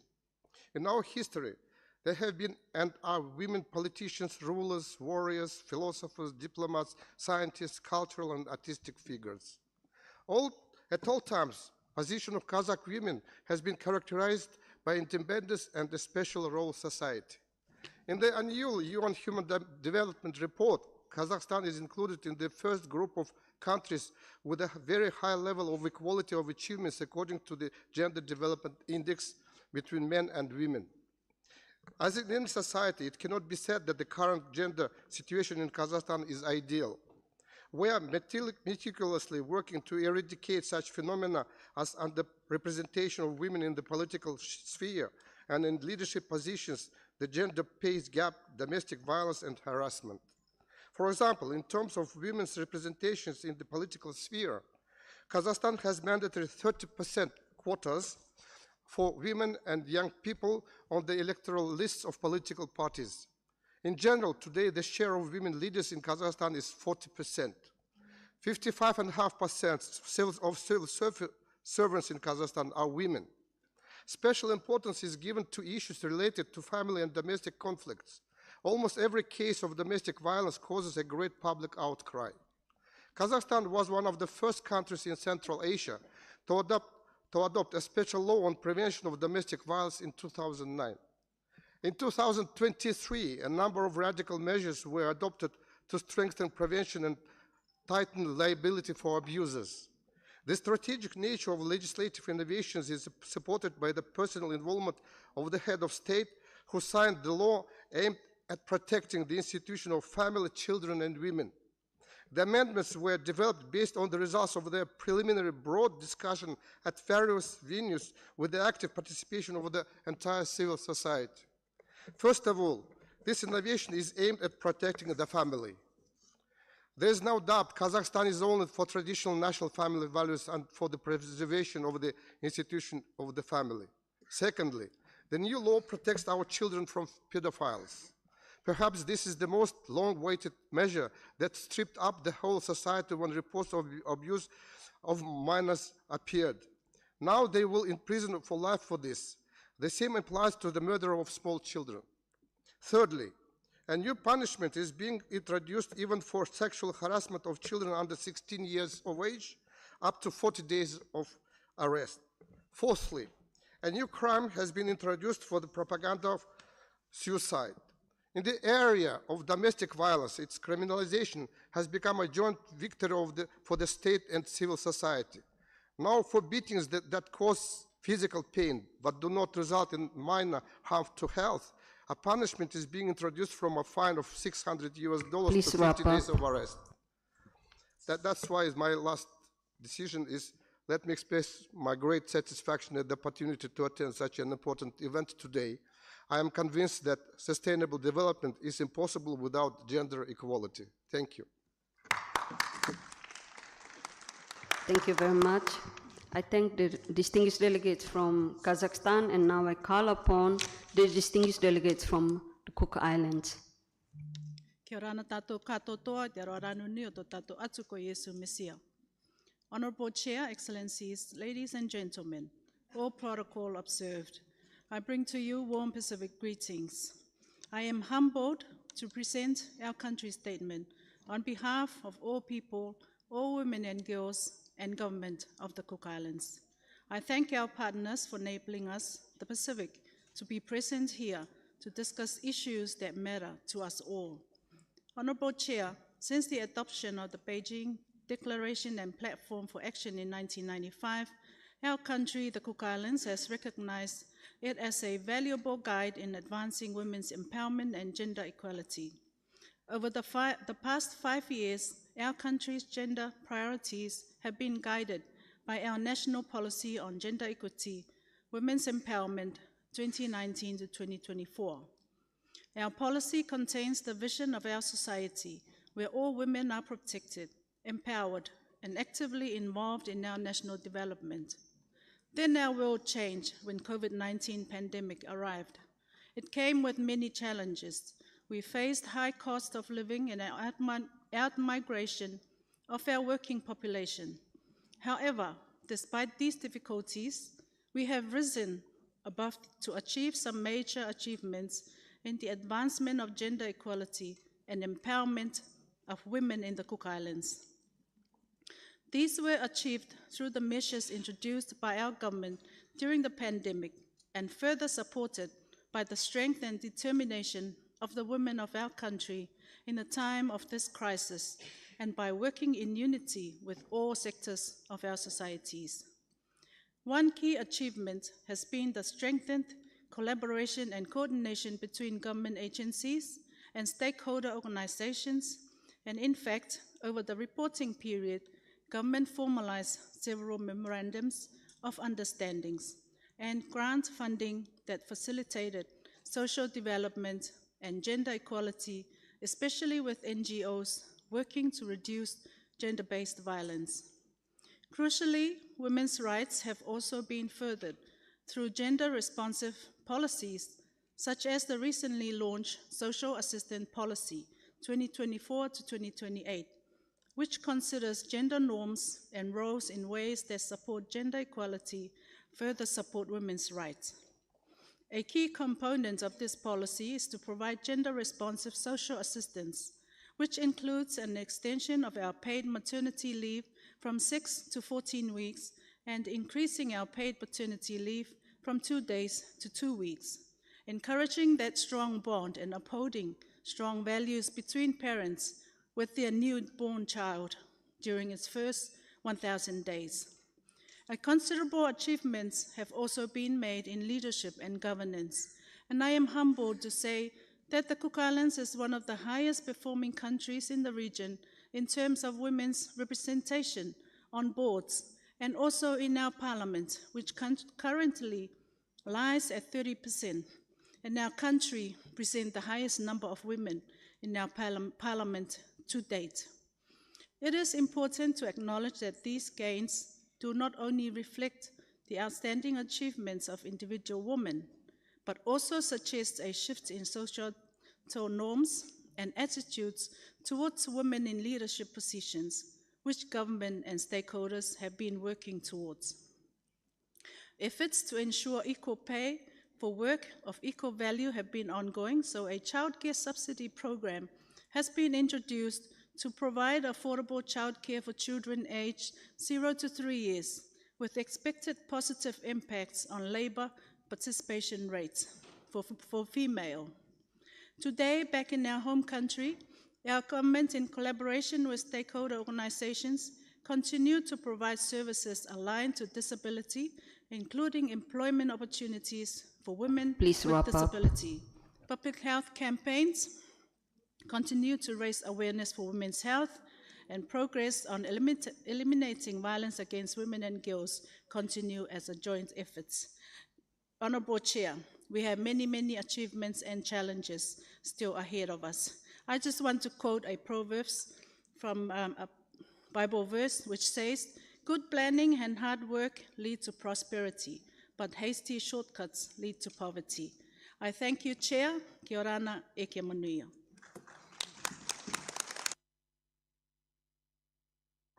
Thank the distinguished delegates from the Cook Island. Distinguished delegates, are there any other ESCAP member states who wish to take the floor at this time?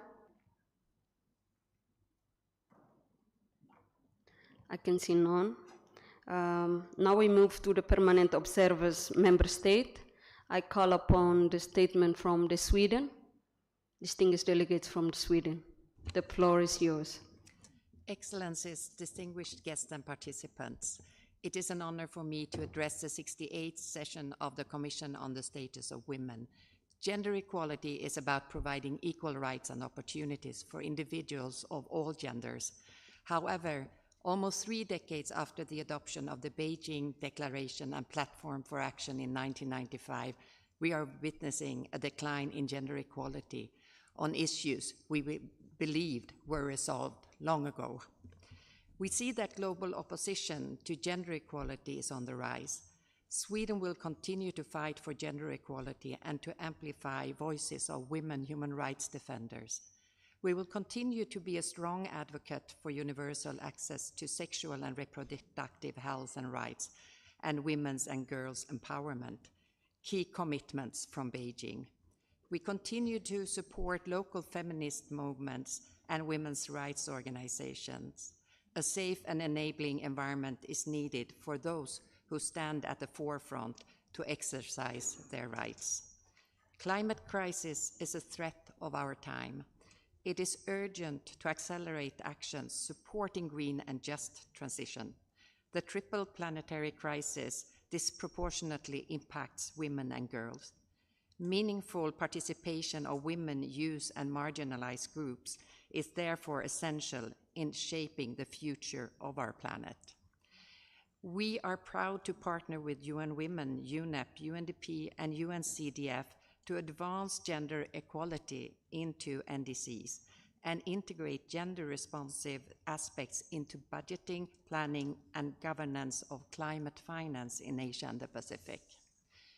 Financial institutions and entrepreneurship have a crucial role to play. We support the Women's Livelihood Bond series through Impact Investment Exchange to empower women and girls.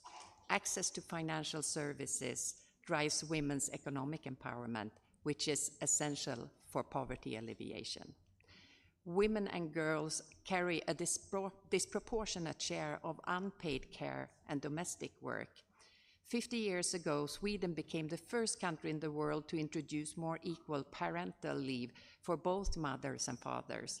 Since then, the gap in leave taken by mothers and fathers has continued to shrink. We recognize that the prevalence of violence against women and girls is underestimated due to data collection challenges in all countries. Technology-facilitated gender-based violence is on the rise. Women's access to justice is a concern in many places.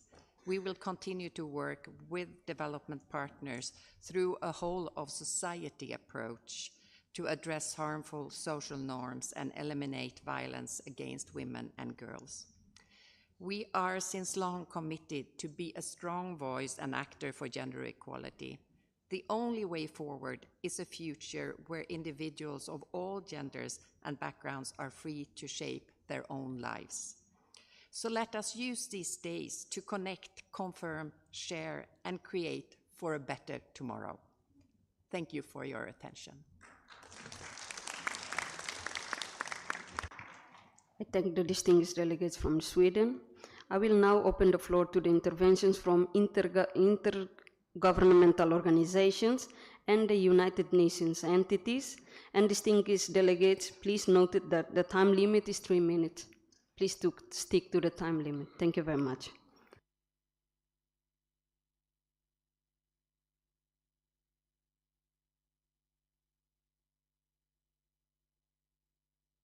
I now call the distinguished delegates the statement from the Shanghai Cooperation Organization, Polina Pavlova. The floor is yours. And followed by the statement from the UNFPA, Mr. Pio Smith. Please be prepared, UNFPA. The floor is yours. Thank you very much.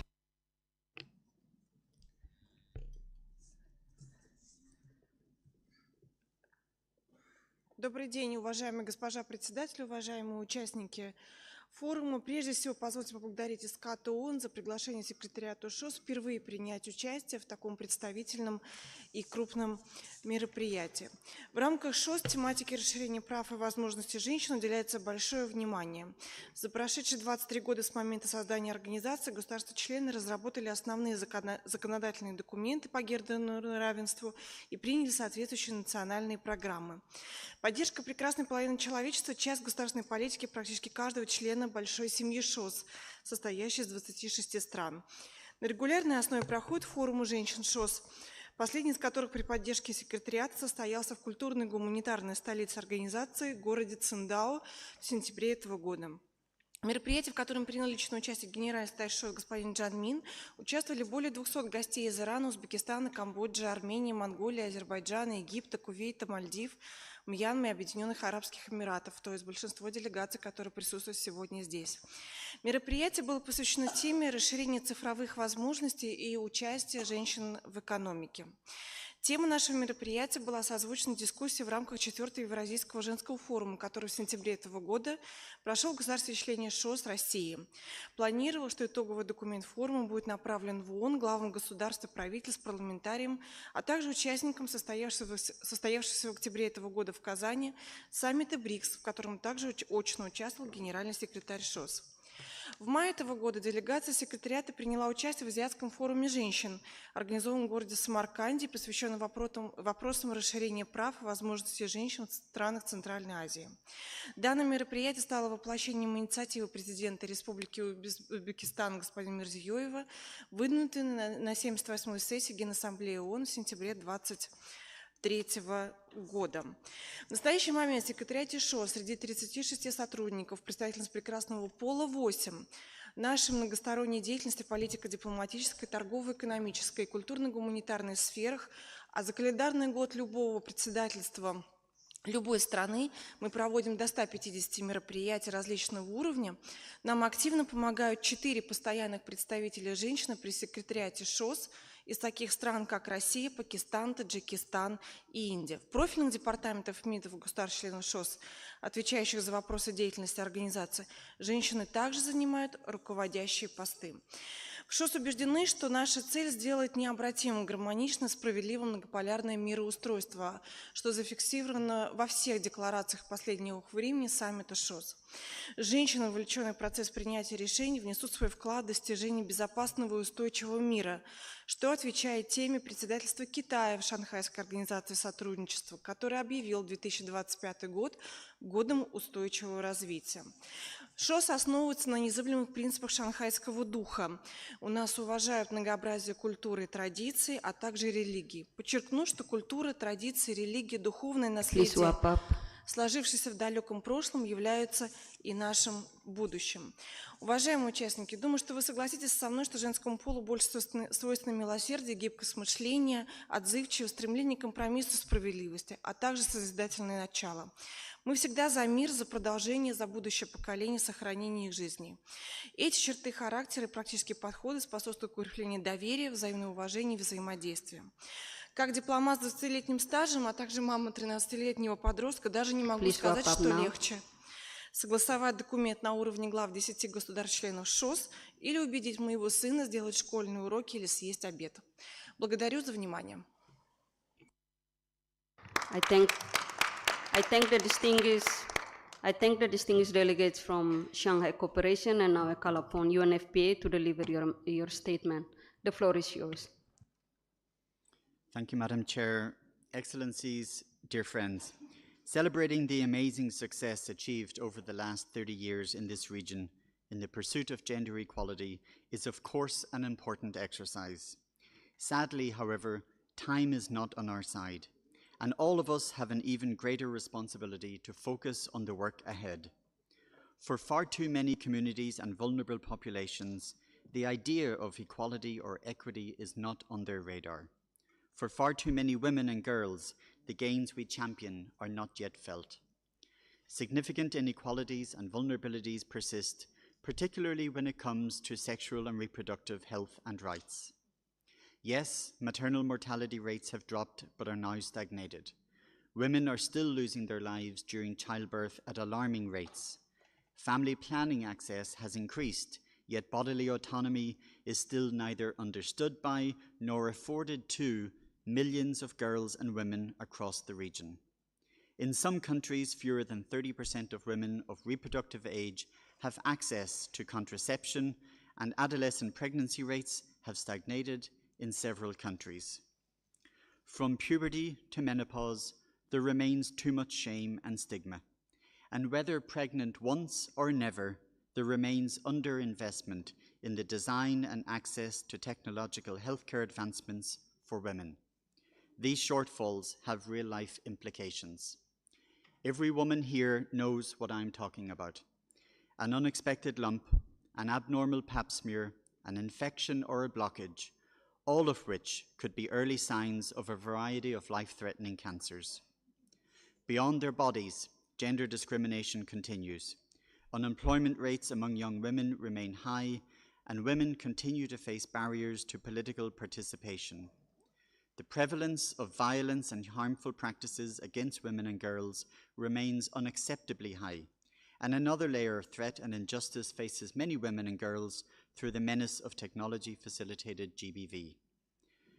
Excellencies, while we work tirelessly to tackle these issues, including with men and boys, the context in which we operate is shifting dramatically. The world is now warming at an alarming rate, and significant demographic shifts are taking place. Not only do we need to accelerate the overdue realization of gender equality and women's empowerment, we must also do while adjusting to these megatrends. It is critical for countries and communities to collectively develop and implement strategies based on human rights, policies that are comprehensive and forward-thinking, and investments that are gender-sensitive and sustainably financed.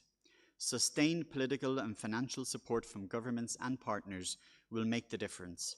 A mother's life should never be jeopardized due to political decisions.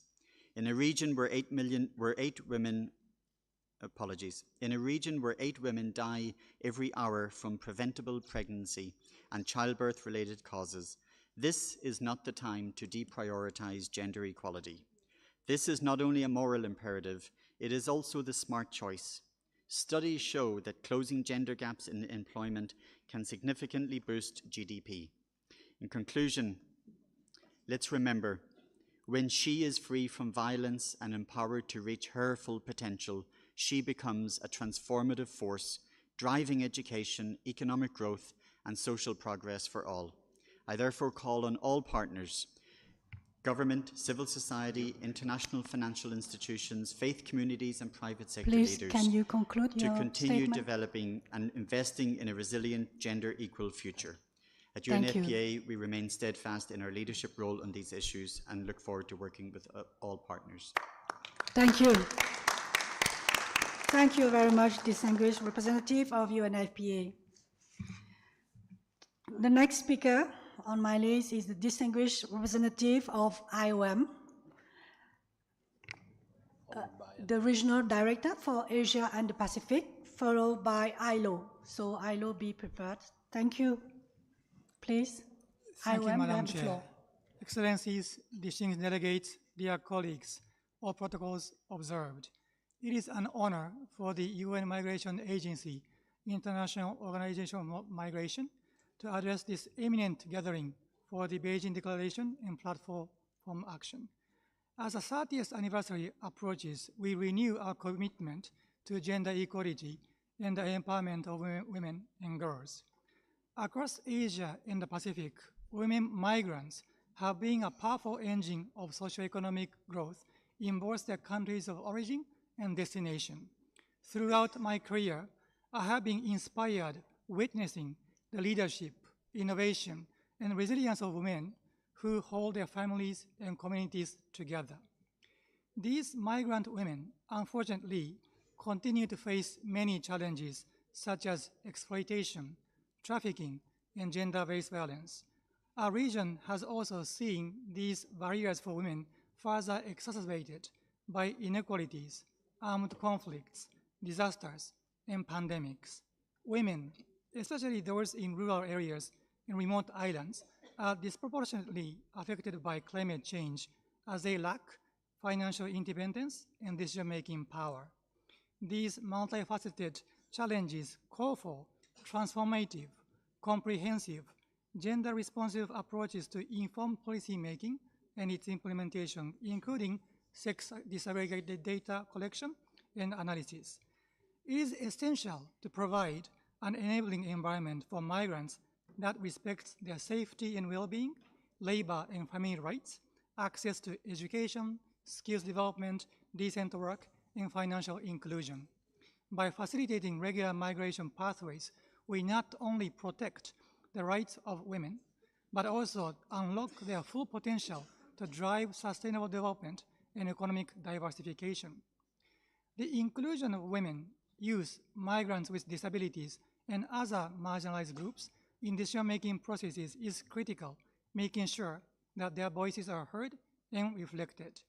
Distinguished delegates, IOM looks forward to your active engagement in the upcoming Asia-Pacific Regional Review of the status of the implementation of the Global Compact for Safe, Orderly, and Regular Migration, GCM, in February 2025 here at ESCAP to carry forward this important discourse on the critical interlinkages among women's empowerment, effective migration governance, inclusive and sustainable economic growth, and climate humanitarian development nexus. Let us continue to foster solidarity, and partnerships, and redouble our support to all women and girls, leaving no one behind. I thank you, Madam Chair. Thank you very much, distinguished representative of IOM. Now, may I invite the next speaker, the distinguished representative from ILO, the Deputy Regional Director, to take the floor, and followed by WHO. Please, WHO, be prepared. Thank you, Madam Chair, honorable ministers, delegates. It is an honor to join you at this ministerial conference on Beijing+30 review. We meet in a time of profound transformation. The world faces overlapping crises, conflict, economic uncertainty, and the impacts of climate change. The rapid digital and technological transformation, along with population aging, are reshaping the labor market in Asia Pacific. In the region, progress has been mixed. Women are achieving unprecedented educational attainment and own most of the micro, small, and medium-sized enterprises in the region. We see growing commitment to addressing the care economy and combating violence against women and girls. However, this has not translated into women's equal participation in the workforce. In the Pacific, women's labor force participation has declined over the past 3 decades. South and Southwest Asia now face the largest gender gap in labor force participation globally, with just over a quarter of women in the labor force.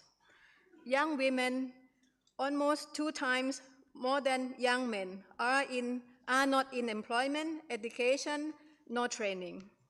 A key driver of gender inequalities is the disproportionate burden of unpaid care and domestic work borne by women and girls, who spend 2 to 5 times more hours on unpaid care than men. This year, the ILO reaffirms its commitment to addressing this challenge with the adoption of the resolution concerning decent work and the care economy. Migrant workers form a critical part of the equation in Asia Pacific. Women migrant workers, many employed in domestic and care work, contribute substantially to the regional economy, but face low wages, precarious conditions, and limited access to social protection. Addressing their needs and ensuring their rights are essential for inclusive and sustainable development. Access to decent work provides women with financial independence and also gives them capacity to make decisions personally and professionally. As we celebrate the transformative vision of the Beijing Platform for Action, we must accelerate tangible progress. Initiatives like the Global Coalition for Social Justice and the UN Global Accelerator on Jobs and Social Protection offer promising pathways to close gender gaps and advance gender equality in the world of work. The ILO reaffirms its commitment to taking collective action to ensure that women everywhere have access to decent work, social protection, and environment free of violence and harassment. Thank you very much for your attention. Thank you. Thank you very much, distinguished representative of ILO, for your statement. Now may I invite the next speaker, the distinguished representative from WHO, representative to Thailand, please. You have the floor, followed by FAO. Thank you. Excellencies, ladies and gentlemen, good afternoon. As we gather today, it is clear that prioritizing the health, right, and well-being of girls and women in all their diversities is essential to achieving the declarations made 3 decades ago. We must act intentionally, relentlessly, and urgently. It's no coincidence that women's health is one of the 12 priority areas of concern laid out by the Beijing Platform for Action. This highlights the crucial role of health in empowering women to reach their full potential and access opportunities based on equality, as well as the health system's role in setting social norms and promoting health. Significant progress has been made in Southeast Asia, with declines in maternal mortality rates, increased contraceptive use, lower total fertility rates, and more institutional deliveries.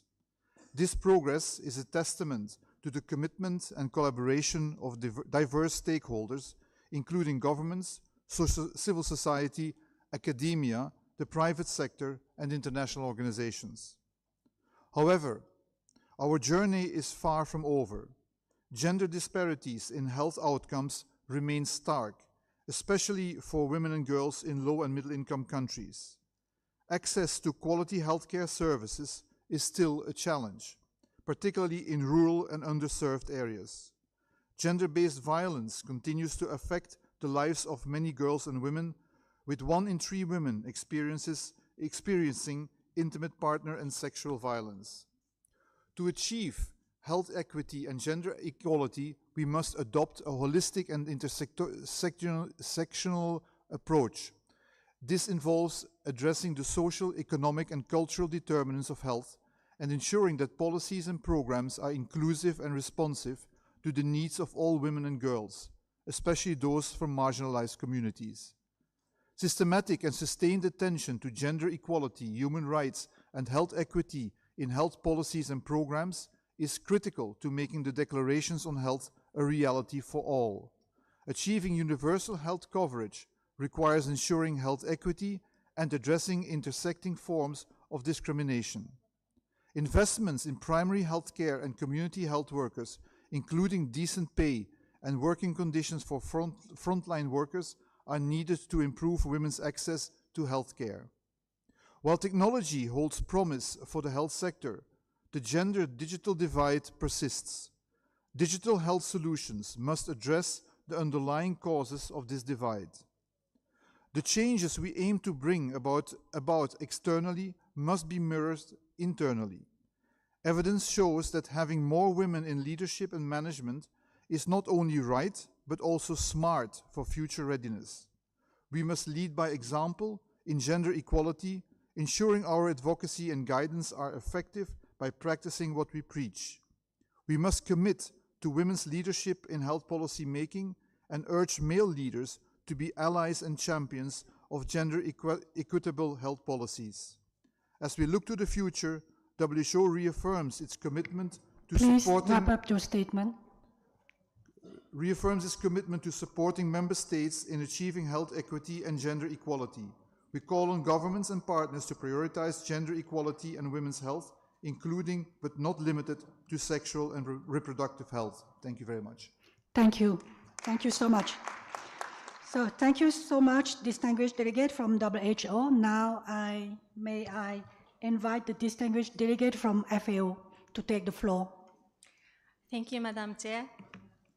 Excellencies, distinguished delegates and colleagues, on behalf of the Food and Agriculture Organization of the United Nations, we appreciate the opportunity to participate in this critical Beijing+30 review process and to renew our support to members in advancing gender equality within food systems transformation for sustainable development. FAO believes that achieving gender equality in agri-food systems is indispensable for ending hunger, building resilience, and driving inclusive growth. Moreover, gender equality is not only an essential means for achieving sustainable development, but also a basic human right. In the Asia-Pacific region, agri-food systems are a crucial sector for women's empowerment, providing vital employment opportunities and making gender equality essential to achieving food security and improving the lives of rural communities. In Southern Asia, 71% of women in the labor force work in agri-food systems versus 47% of men. Women play important roles in agri-food systems, ranging from farmers and unpaid family workers to retailers, wage laborers, processors, and entrepreneurs. Yet, women still face significant barriers in these systems, such as limited access to assets, marginalization within value chains, and income disparities that impact their productivity, livelihoods, food security, and well-being. we have seen some progress at the global level. For example, the digital gender gap in mobile internet access has narrowed, and gender disparities in bank account ownership have decreased between 2017 and 2021. However, progress remains uneven, and achieving a systematic positive impact on women's empowerment remains challenging, as women continue to face multiple disadvantages. The gender gap in food insecurity has widened, with women disproportionately impacted during COVID-19, losing jobs in agri-food systems at a rate 10 times higher than men. Globally, in 40 out of 46 countries, men are more likely than women to hold ownership and secure tenure rights. These are just some of the setbacks highlighting the urgent need for more gender-responsive and gender-transformative approaches to address systemic inequalities. Addressing gender equality is essential to achieving the 2030 agenda, as is bridging the significant funding gap to meet Sustainable Development Goal 5. IFAO's findings show that empowering women in agri-food systems yields measurable benefits. Closing gender gaps in productivity and wages in the agri-food systems could reduce global food insecurity by 2 percentage points, lift household welfare, and add nearly $1 trillion to global GDP. Financial services, social protections. Evidence also points to the importance of improving access to... conclude your statement. Yes, your time is Madam over. Chair. Evidence points that importance of improving access to land rights, technology, financial services, social protection, and knowledge. IFAO remains committed to advancing these priorities through targeted interventions in innovative partnerships, moving closer to creating inclusive, resilient, and sustainable food systems that empower everyone and ensure no one is left behind. Thank you, Madam Chair. Thank you very much, distinguished representative from FAO. Now we will start. I will open the floor for intervention from civil society representative and other stakeholders. I will start to invite the first speaker, the distinguished delegate from the International Committee of the Red Cross. Please, you have the floor. Thank you, Madam Chair. Excellencies, distinguished colleagues, the ICRC is honored to address this important gathering as we mark the 30th anniversary of the Beijing Declaration and the Platform for Action. This milestone comes alongside the 75th anniversary of the Geneva Conventions, the cornerstone of international humanitarian law. These two landmark frameworks are deeply interconnected. Both are dedicated to safeguarding human dignity, promoting equality, and protecting all persons affected by conflict, including women and girls. Today, armed violence continues to devastate civilian populations globally. Women and girls are disproportionately affected, facing sexual and gender-based violence, displacement, and disruption to essential services. Yet, despite often being among the victims of armed conflict, women remain underrepresented in decision-making roles, particularly in humanitarian and conflict-related contexts. This must change.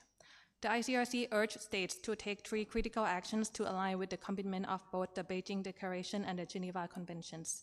First, ensure full respect for international humanitarian law. Respecting the rules of war is crucial for protecting civilians and fostering the conditions needed for peace and reconciliation.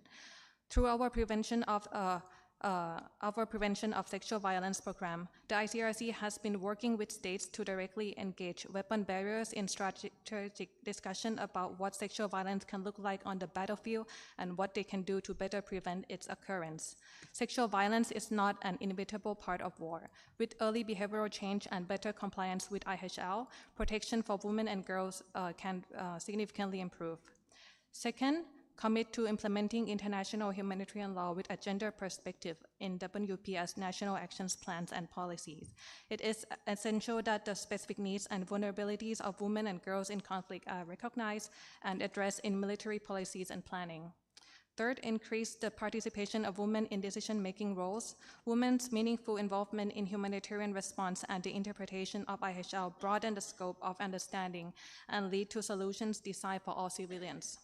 Advisors with gender expertise should be included in position of influence within armed forces as well as policy making in humanitarian operations. By strengthening our collective commitment to these principles, we not only protect women in conflict, but also advance the broader goals of equality, peace, and security envisioned in the Beijing Declaration. Thank you for your attention. Thank you. Thank you very much, distinguished representative from the International Committee of the Red Cross. So, next speaker, may I invite the International Federation for Business and Professional Women to take the floor. Please, you have the floor. Thank you, Madam Speaker. On behalf of BPW International and as a representative of the science and professional communities, I thank you for the opportunity to contribute to this important discussion on enhancing regional cooperation and sustainable development in the Asia-Pacific. At the intersection of science and gender equality, BPW International champions the role of women as critical agents of change in fostering innovation and inclusive growth. Women scientists, policymakers, and entrepreneurs bring unique perspectives that are crucial for solving complex challenges, from addressing climate change to advancing digital transformation. However, significant barriers remain. Women are still underrepresented in STEM fields, decision-making processes, and leadership roles across the region. Bridging this gap is not only a matter of justice, but a strategic imperative for achieving the Sustainable Development Goals.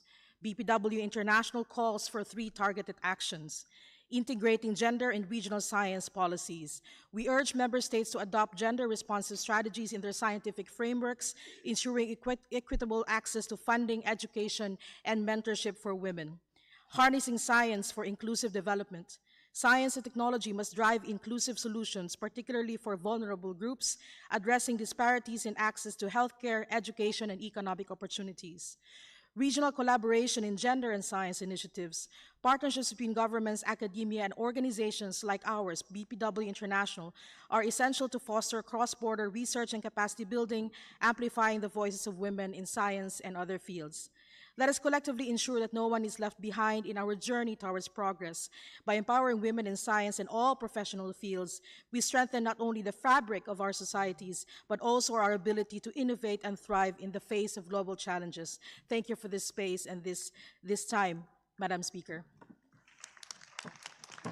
Thank you for keeping the time. The next CSO, whose statements are to follow, are chosen by the CSO Forum to represent them. So on my list, may I invite the next speaker, the distinguished representative from the Public Association Women Organization, Alga. Please, you have the floor. Thank you, Chair. I am Asil Dunganaeva, and I am honored to present the recommendations from Central Asian civil society organizations. We are a part of the Asia-Pacific CSO Forum. We are more than 300 civil society organizations gathered for our political unity to achieve Beijing commitments. We have 7 critical recommendations for your action, echoing the urgent voices of Central Asian women and girls in all their diversity to achieve women's human rights and gender equality. First, we call for gender-responsive budgeting to effectively implement national gender policies and programs. This requires establishing a transparent and accountable mechanism that prioritizes women's human rights and gender equality across all sectors of the government. Second, we call for actual implementation of the laws that criminalize all forms of sexual and gender-based violence. This requires stronger systems for investigation, reporting, and prosecution, while ensuring access to justice, comprehensive support, and protection for victims and survivors. Let's underline that without ending patriarchy, violence against women and girls will only continue. Third, we underline the need for actions to strengthen women and girls' access to digital education, particularly in STEM. The right to benefit from scientific advancement and technology must be fulfilled, and the progress in digitalization must be based on human rights and people-centered development. Fourth, we call for action to ensure that precarious labor, including labor migration and informal employment, is no longer the economic mainstay for women.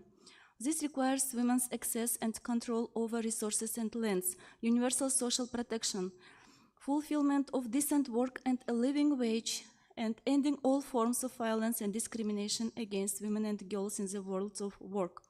Fifth, we call for space, mechanism, and resources for networking and solidarity, building at the sub-regional level among diverse civil society organizations, with the leadership of feminist and women's movements. We call on a democratic and accountable engagement platforms to engage with governments and intergovernmental organizations in Central Asia for the implementation of the Beijing+30 Declaration and Platform for Action. Six, we stress the need for governments to create an enabling environment with sufficient resources to support women's rights organizations and movements. We repeat our call for flexible, longer-term funding for women's rights movements. Lastly, we want to remind you that it's been nearly 30 years with the Beijing commitments largely unmet. There is no more time to waste, and the time is now for you to fulfill your human rights obligations as enshrined in international documents you sign up for.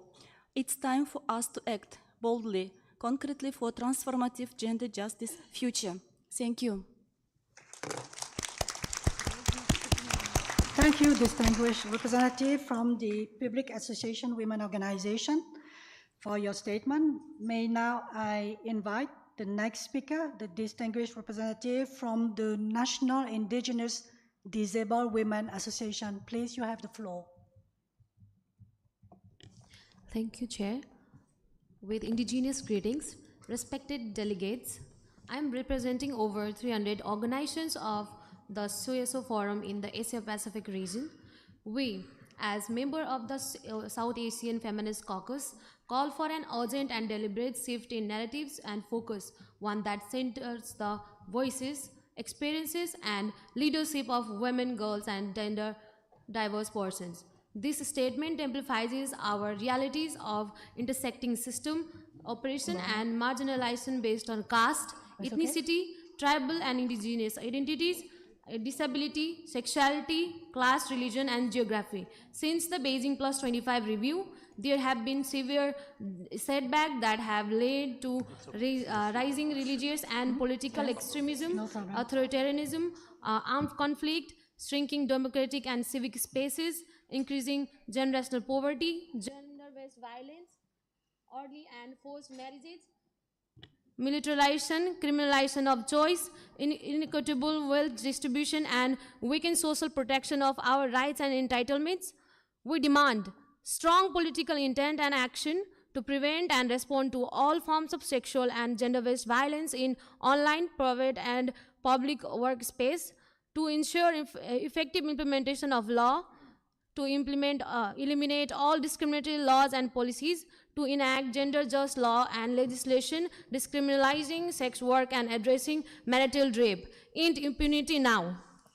We insist that member states end privatization and corporate capture of essential public services and increase public spending on health, nutrition, education, universal social protection, and care services. We demand investment in prevention of HGBV and provision of accessible, inclusive, and quality support services for survivors. We demand commitment to increasing investment and ensuring substantive support towards feminist movement and organizing. We call for attention to the distress of informal workers and demand fair and comprehensive social protection and safeguarding for them against all forms of violence. State must ensure decent and equitable work opportunities that uphold women labor rights, eliminate exploitative employment, and promote dignified livelihoods. 69% of all women workers in our region are farmers. State must ensure inalienable, independent, and effective rights of women farmers over livelihood resources, appropriate technology, and entitlements. We demand adequate legal safeguards and voice during deployment and development of all digitalization in public services. Lastly, we urge government to be transparent, accountable, responsive, and collaborative, especially with feminist organizations, in their actions to implement the Beijing declarations. It is a time for us to act boldly, concretely for transformative gender-just future. Thank you. Thank you. Thank you very much, distinguished representative from the National Indigenous Disabled Women Association. Now, may I invite the distinguished representative from Palau and Rights Organization. So you have the floor. Sainama Asi Chair, Hafide. I speak on behalf of 300 organizations from the CSO Forum in the Asia-Pacific region. My name is Ha'ani Sinicholas, and I come to you from the island of Guahan, where I serve as the Indigenous Relations and Communications Director of Familauan Rights, a reproductive justice initiative. We in the Pacific share in the deep concern with growing anti-gender and anti-rights rhetoric and interventions from both state and non-state actors. In addition, state accountability across the Asia-Pacific region continues to diminish, resulting in reduced protection and promotion of women's human rights and gender equality. In the context of the Pacific, we note that our governments have made commitments to addressing these issues. The Pacific Platform for Action 2018 to 2030 identifies 5 main outcomes, and 2 touch directly upon addressing discrimination and gender-based violence. First, that policies and legislation for the promotion of gender equality and women's human rights are adopted and strengthened. And secondly, that gender-based violence is eliminated. The revitalized Pacific Leaders Gender Equality Declaration reaffirms our Pacific leaders' commitment to the Beijing platform and expresses strong concerns over gender-based violence. More importantly, this declaration is dedicated to accelerating necessary and innovative actions to prevent and eliminate gender-based violence. The 15th Triennial Conference of Pacific Women released an outcomes document in July 2024 that recognizes the severe and converging crises impacting women in the Pacific and calls for the prevention of gender-based violence. While we welcome these regional commitments, they must be localized and implemented at the grassroots level. The national strategy should reflect a 2-pronged approach. The first is protection, as we cannot ignore that right now there are vulnerable members of our societies who require our support and intervention. The second and more complex issue is one of prevention. The 2 must go hand in hand. Some of our governments have started that work already. Samoa launched the Pola Pui Pui framework in October of this year, a national prevention structure. Fiji and Solomon Islands also have national plans, while Papua New Guinea is working on one now. It is crucial that strategies for both prevention and protection are cross-cutting to recognize that there are many facets to the support required by women and girls. For instance, it is critical that women and girls be provided with a comprehensive range of sexual and reproductive health and rights information, supplies, and services. Without it, they will remain vulnerable to gender-based violence. Part of the work that I do in Guahan is to address the diverse barriers that impact our community's access to safe and quality reproductive health care, noting the connections between issues such as poverty, militarization, violence against women, and sexual and reproductive health. Prevention of all forms of violence have been a key call from those of us working on peace and security for over 25 years. We therefore call on all member states to strengthen the implementation of laws to ensure inclusive access to justice for all violations of women's human rights, to uphold obligations to improve financing of CSOs and Please, sexual and time is reproductive running health. out. Thank you. Wrap up your statement, Okay. please. And to support community movements led by women, girls, and gender diverse people. It is time for us to act boldly, concretely, for a transformative gender just future. Thank you. Thank you. Thank you very much to the distinguished representative from Familauan Rights Organization. Now I invite the distinguished delegate from the Japanese Organization for International Cooperation in Family. Please, you have the floor. Thank you, Madam Chair. My name is Hiromi Kusano from Japanese Organization for International Cooperation in Family Planning. I speak on behalf of 300 organizations from the CSO Forum in the Asia-Pacific region. After 30 years of passionate collective work to uphold the rights of women and girls in all their diversity since the Beijing Conference, the region of East Asia lags far behind in achieving gender equality.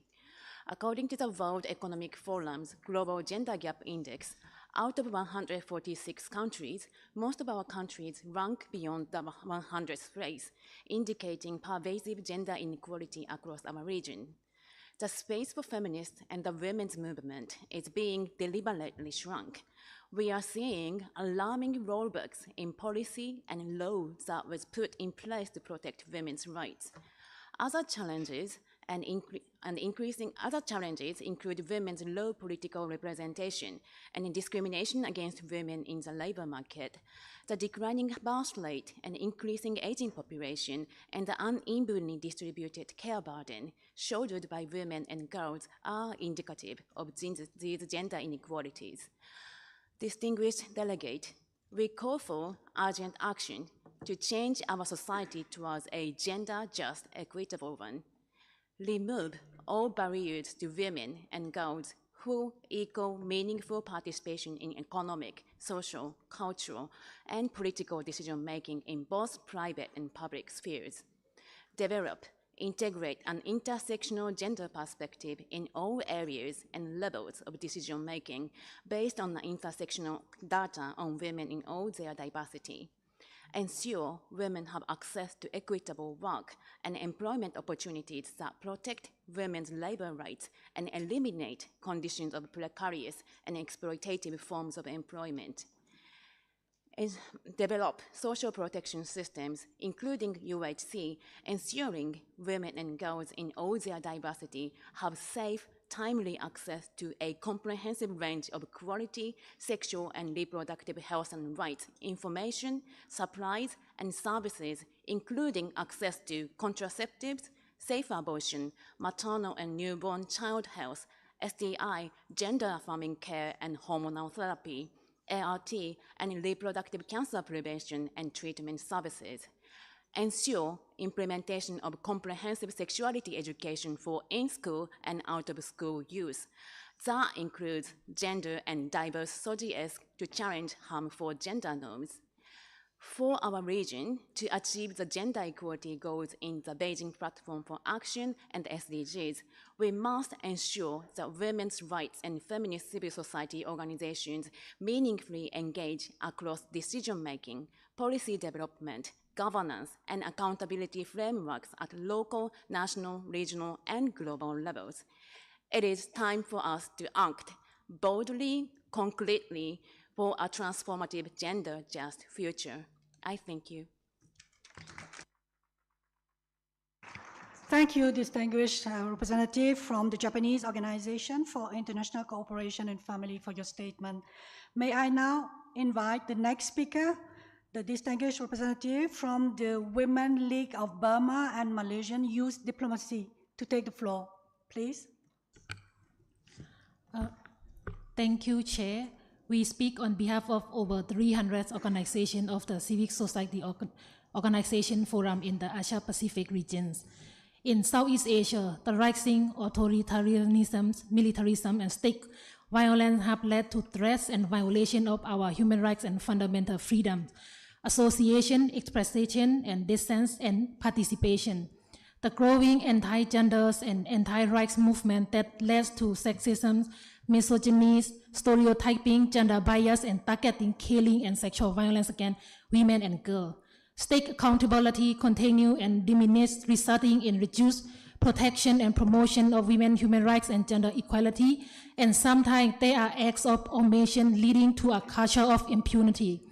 This is very evident in the slow implementation of the Beijing Declaration and Platform for Action, Sustainable Development Agenda, School Agenda 2030, and other critical international conventions and commitments. Gender discriminatory nationality law that deny women equal rights to confer nationalities to their children or sponsors have left millions, including women and girls, stateless and with no basic rights. Poverty, inequality, and discrimination widens the gap for accessibility, reasonable accommodation across physical, social, and digital domains for us to meaningful participation in society and across our lifespans. Women in all their diversity have been deprived of the right to full, equal, and meaningful representation in all forms of decision-making, creating serious impediments to the realization of all their rights. This critical gap must be closed to enable and urgent measures to platforms to underrepresented groups. As the impact of not having their rights in this space disproportionately impact their quality of life and rights in the community. The region is experiencing the worst effects of the climate crisis. Our vulnerability are further compounded by this disaster. Sexual and reproductive health and rights are largely missing in the environment and climate discourses. Despite the disproportionate loss and damage experience, we remain resilient, but until when can we do this? We call on our government to ensure that women and youth peace and security agenda are context-specific and based on the lived experience, ground realities and needs of women, and that addresses of root causes of conflict and promotes transformative peace. Second, we ensure meaningful participation of women and girls in the planning, financing, and implementation of climate responses at all levels, at all times, that is also informed by Indigenous knowledge. Third, we develop social protection systems, including universal health coverage, ensuring women and girls in all our diversities have safe, timely, and undisrupted access to sexual and reproductive health and rights, information, and services. Fourth, hold state and non-state perpetrators, including corporations, accountable to international human rights laws and instruments. It is time for us to act boldly, concretely, for a transformative, gender-just future. Thank you. Thank you. Thank you so much. Thank you to the distinguished representative from the Women League of Burma and Malaysian Youth Diplomacy. I think we arrive at the end of the meeting, as I see that there are no more delegations who wish to take the floor for today. So, distinguished delegates, we have successfully discussed the agenda item 2. However, can I request a round of applause of all of you for keeping time so well for today. Making our life, and especially my life, easier today. So thank you so much. Time management is essential to enable the smooth running of the meeting and to reach the expected output. Thank you so much. We are grateful. So, I believe that we have effectively reviewed the progress made toward the implementation of the Beijing Declaration and Platform for Action and Priorities for Accelerated Action in Asia and the Pacific. We have identified success stories, lessons learned, emerging issues, and remaining challenges. Similarities are seen in all countries across Asia and the Pacific. Many of the areas requiring further work remain especially relevant in the context of the 2030 Agenda for Sustainable Development. I call on all delegations to continue their efforts towards the implementation of the Beijing Declaration and Platform for Action. Tomorrow we will return to this room at 9 a.m. and begin deliberation on the Agenda Item 3 on the thematic discussion on the achievement, challenge, gaps, and emerging issues in the implementing of the Beijing Declaration and Platform for Action, and key action for their further implementation in Asia and the Pacific. I ask all delegations to please check their names on the meeting's website so they can be correctly reflected in the procedural report of the meeting. Please indicate any discrepancies to the Secretariat by 20 November, means tomorrow, noon, before noon, please. I would now like to invite the Secretary of the meeting to make some housekeeping announcement. So please. Thank you. Thank you, Madam Chair, for giving me the floor. Excellencies, distinguished delegates, immediately following the end of today's meeting, we will have the launch of the publication, Charting New Paths for Gender Equality and Empowerment, the Asia-Pacific Regional Report on the Beijing+30 Review. You have seen copies on all your desks. All participants are invited to remain here in ESCAP Hall for the launch program, which should be highly interesting, and thereafter join us on the ground floor for the reception, which is hosted kindly by the Executive Secretary of ESCAP and the ED of UN Women on the ground floor after the launch program. When you join the meeting together tomorrow, we ask that you keep your conference badges with you. When you arrive at the entrance gate, please show it to the security officers to be allowed access to the compound. Before leaving the room, after the launch ceremony here, please ensure that you have your valuables and personal belongings with you. We look forward to the launch program and, of course, the reception after. Thank you, Madam Chair. Thank you, Secretary. The meeting is now adjourned. See you tomorrow at 9 p.m. No, 9 a.m., not p.m. Huh? Please.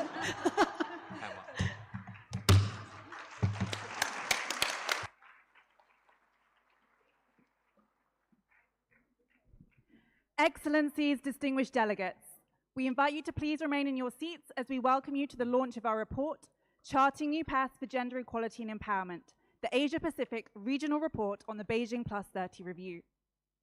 Excellencies, distinguished delegates, it has been truly inspiring to hear the country statements here today, showcasing the significant steps taken by governments across our region to advance gender equality and empower women and girls. These commitments reflect a collective resolve to tackle the challenges that persist and create a more inclusive future for all.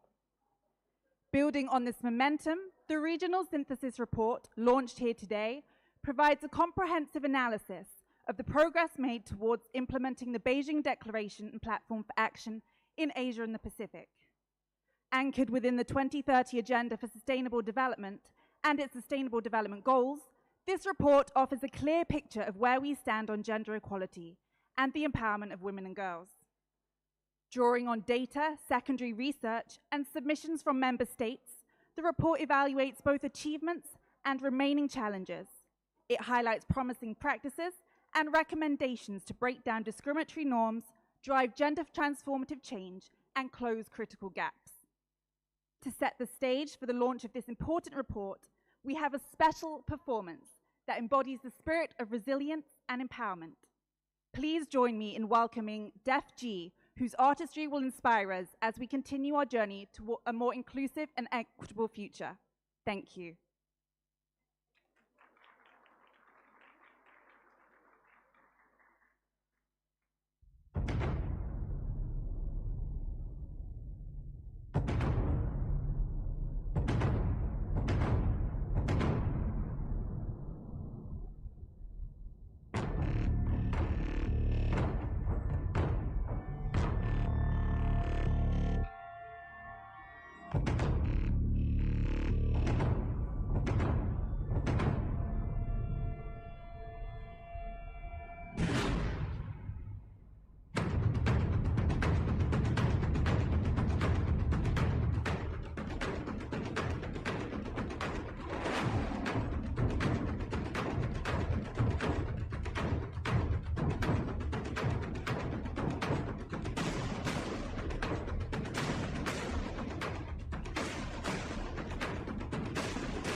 Thank you once again to the Jeff G Group for that powerful performance. It has truly set an inspiring tone for the rest of today's program. Thai victory drumming, traditionally performed by men, carries a profound cultural significance. Today, it is truly inspiring to witness an all-female drumming group challenging these social norms with such energy and skill. This drumming is often performed as a call to victory, and what better place to embrace that spirit than here today, as we gather to accelerate progress towards gender equality, progress that benefits not only women and girls, but society as a whole. Excellencies, distinguished delegates, it is now my honor to invite Ms. Armida Salcia Alice Jabana, Executive Secretary of ESCAP, to deliver her remarks.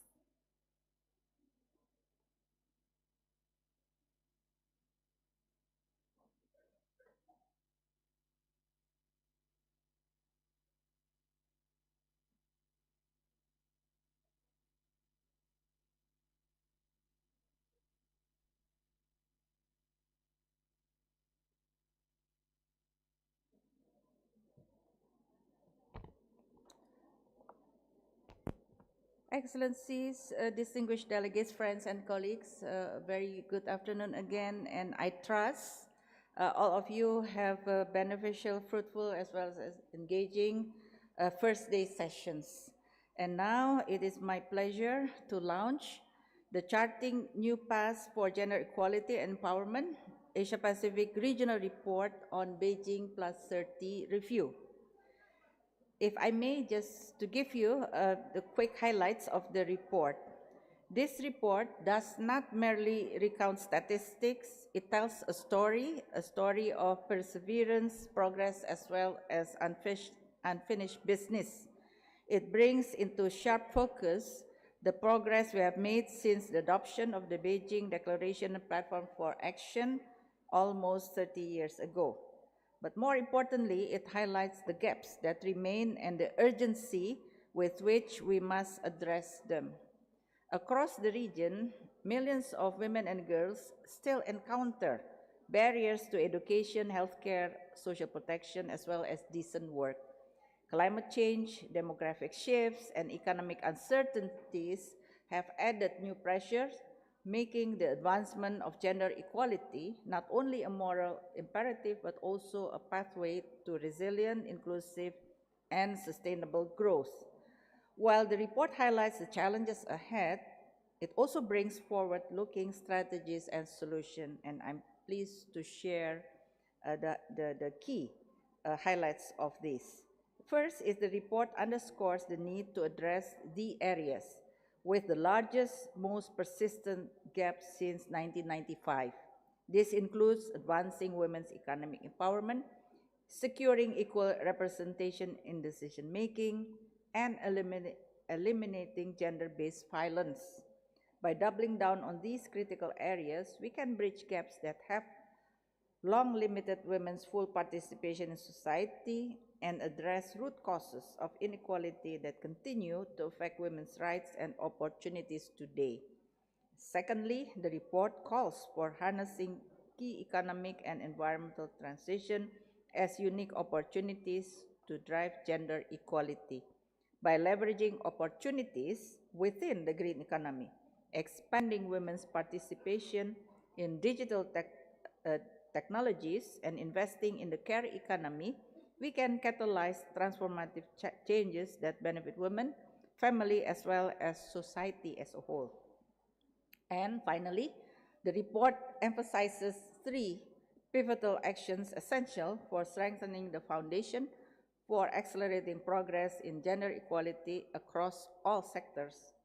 That includes transforming entrenched gender norms that perpetuate biases limiting women's opportunities, strengthening the collection and use of gender data to understand and address the true needs of women and girls, and fostering gender-smart investment and cross-sectoral partnership to drive transformative change and open new avenues for women's empowerment.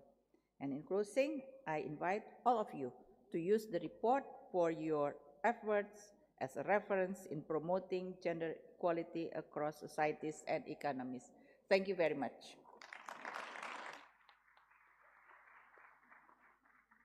Thank you, Ms. Alice Jubana, for launching the report, not only highlighting key progress and challenges, but also presenting solutions to drive gender equality in the region. To continue this celebration, I'm now honored to invite Mr. Mahabin Nasiri, Chief of Staff for UN Women, to deliver his remarks. Thank you.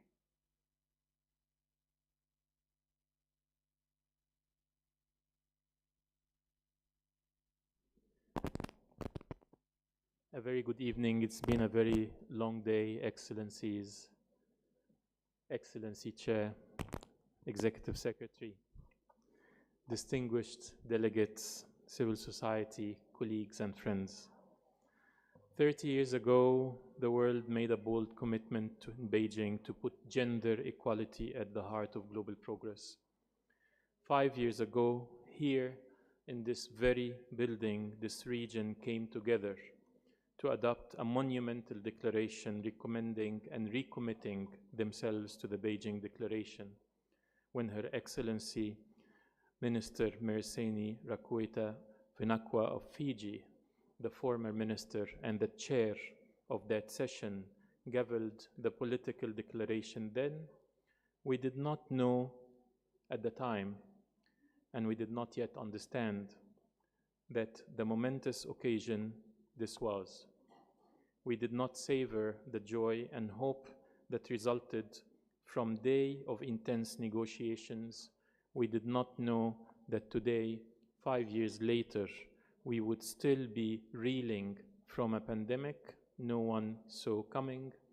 We did not know that our world would be more fraught, more divided, and that the attacks on women's rights would be more frequent and the pushback better funded. But here we are again, now looking at 30 years since Beijing, and this morning in the ESCAP hall here, I was reminded of that hope. Excellencies, we are here tonight not only to focus on how far we have come in advancing gender equality and women's empowerment, but also to launch the regional synthesis report, which critically assesses our region's progress. This report highlights both key achievements and ongoing challenges. Notable milestones, including improvements in education, with girls often outperforming boys in school completion rates, and 2/3 increase in women's representation in national parliaments since 2000. We have also witnessed a reduction in extreme poverty across several countries, where women have played a key role in driving economic and social progress. However, our work is far from complete. Data tells us that gender inequalities in labor force participation have actually widened since 1995, with women earning on average only 44 cents for every dollar earned by men. The report also sheds light on one of the most pressing challenges we face, the enduring prevalence of violence against women and girls. Despite years of advocacy and action, violence remains a daily reality for millions. Around 30% of women of reproductive age in Asia and the Pacific have experienced physical and/or sexual intimate partner violence at least once in their lifetime. Looking forward, we need to focus on 3 critical priorities: empowering women economically, enhancing their leadership and decision-making roles, and taking comprehensive action to eliminate gender-based violence. These are not just goals, they are essential steps towards achieving a more just and inclusive society. Our discussions over the coming days will serve as a catalyst for action. That light we sparked in this building 5 years ago is still there. The hope is still there. The commitment is still there. Together, we can fuel that spark and make it a bright light for all women and girls everywhere. I thank you.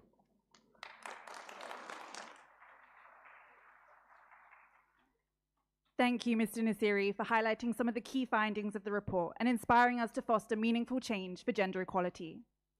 We now invite you to please enjoy a short video that highlights the important themes and critical insights of this publication. Thank you.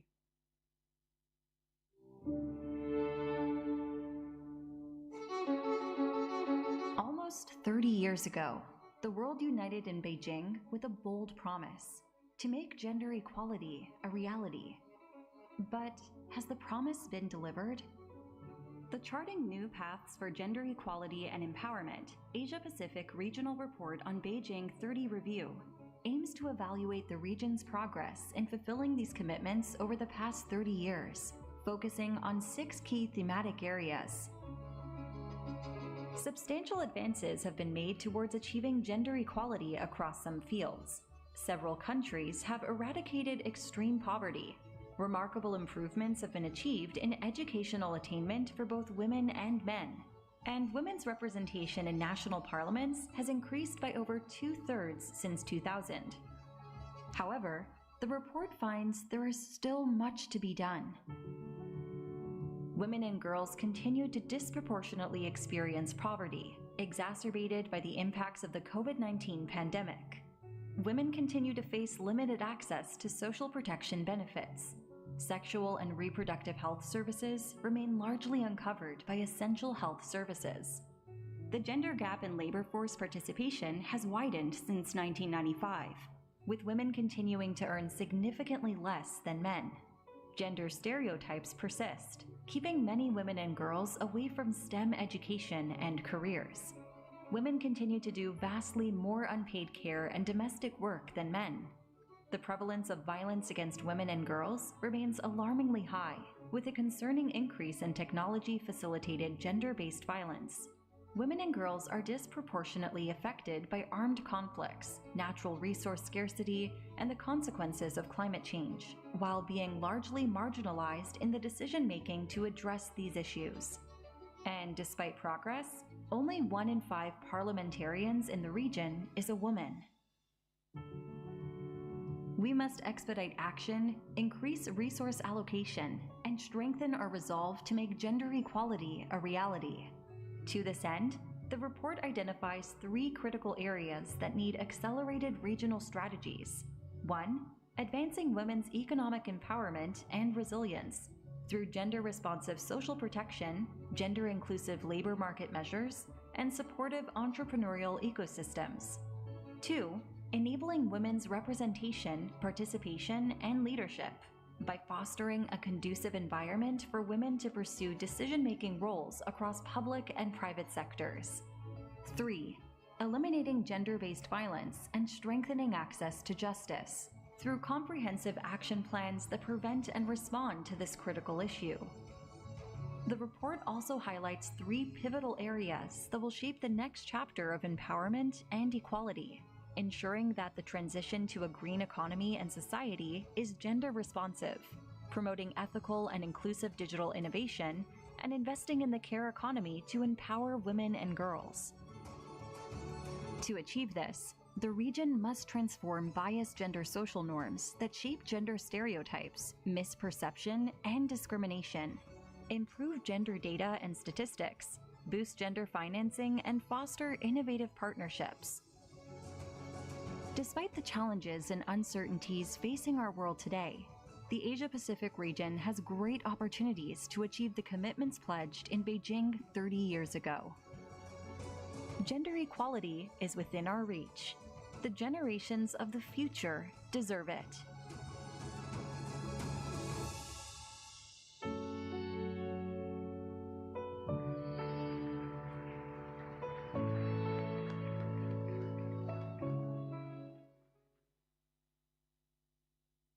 Excellencies, distinguished delegates, many thanks for joining us for the launch of our regional report. This concludes the session, and we now invite all participants to join us downstairs for a reception where we can continue celebrating together. For delegates, I encourage you to take a copy of the hard copy placed on your desks for your reading. We look forward to seeing you downstairs. Many thanks.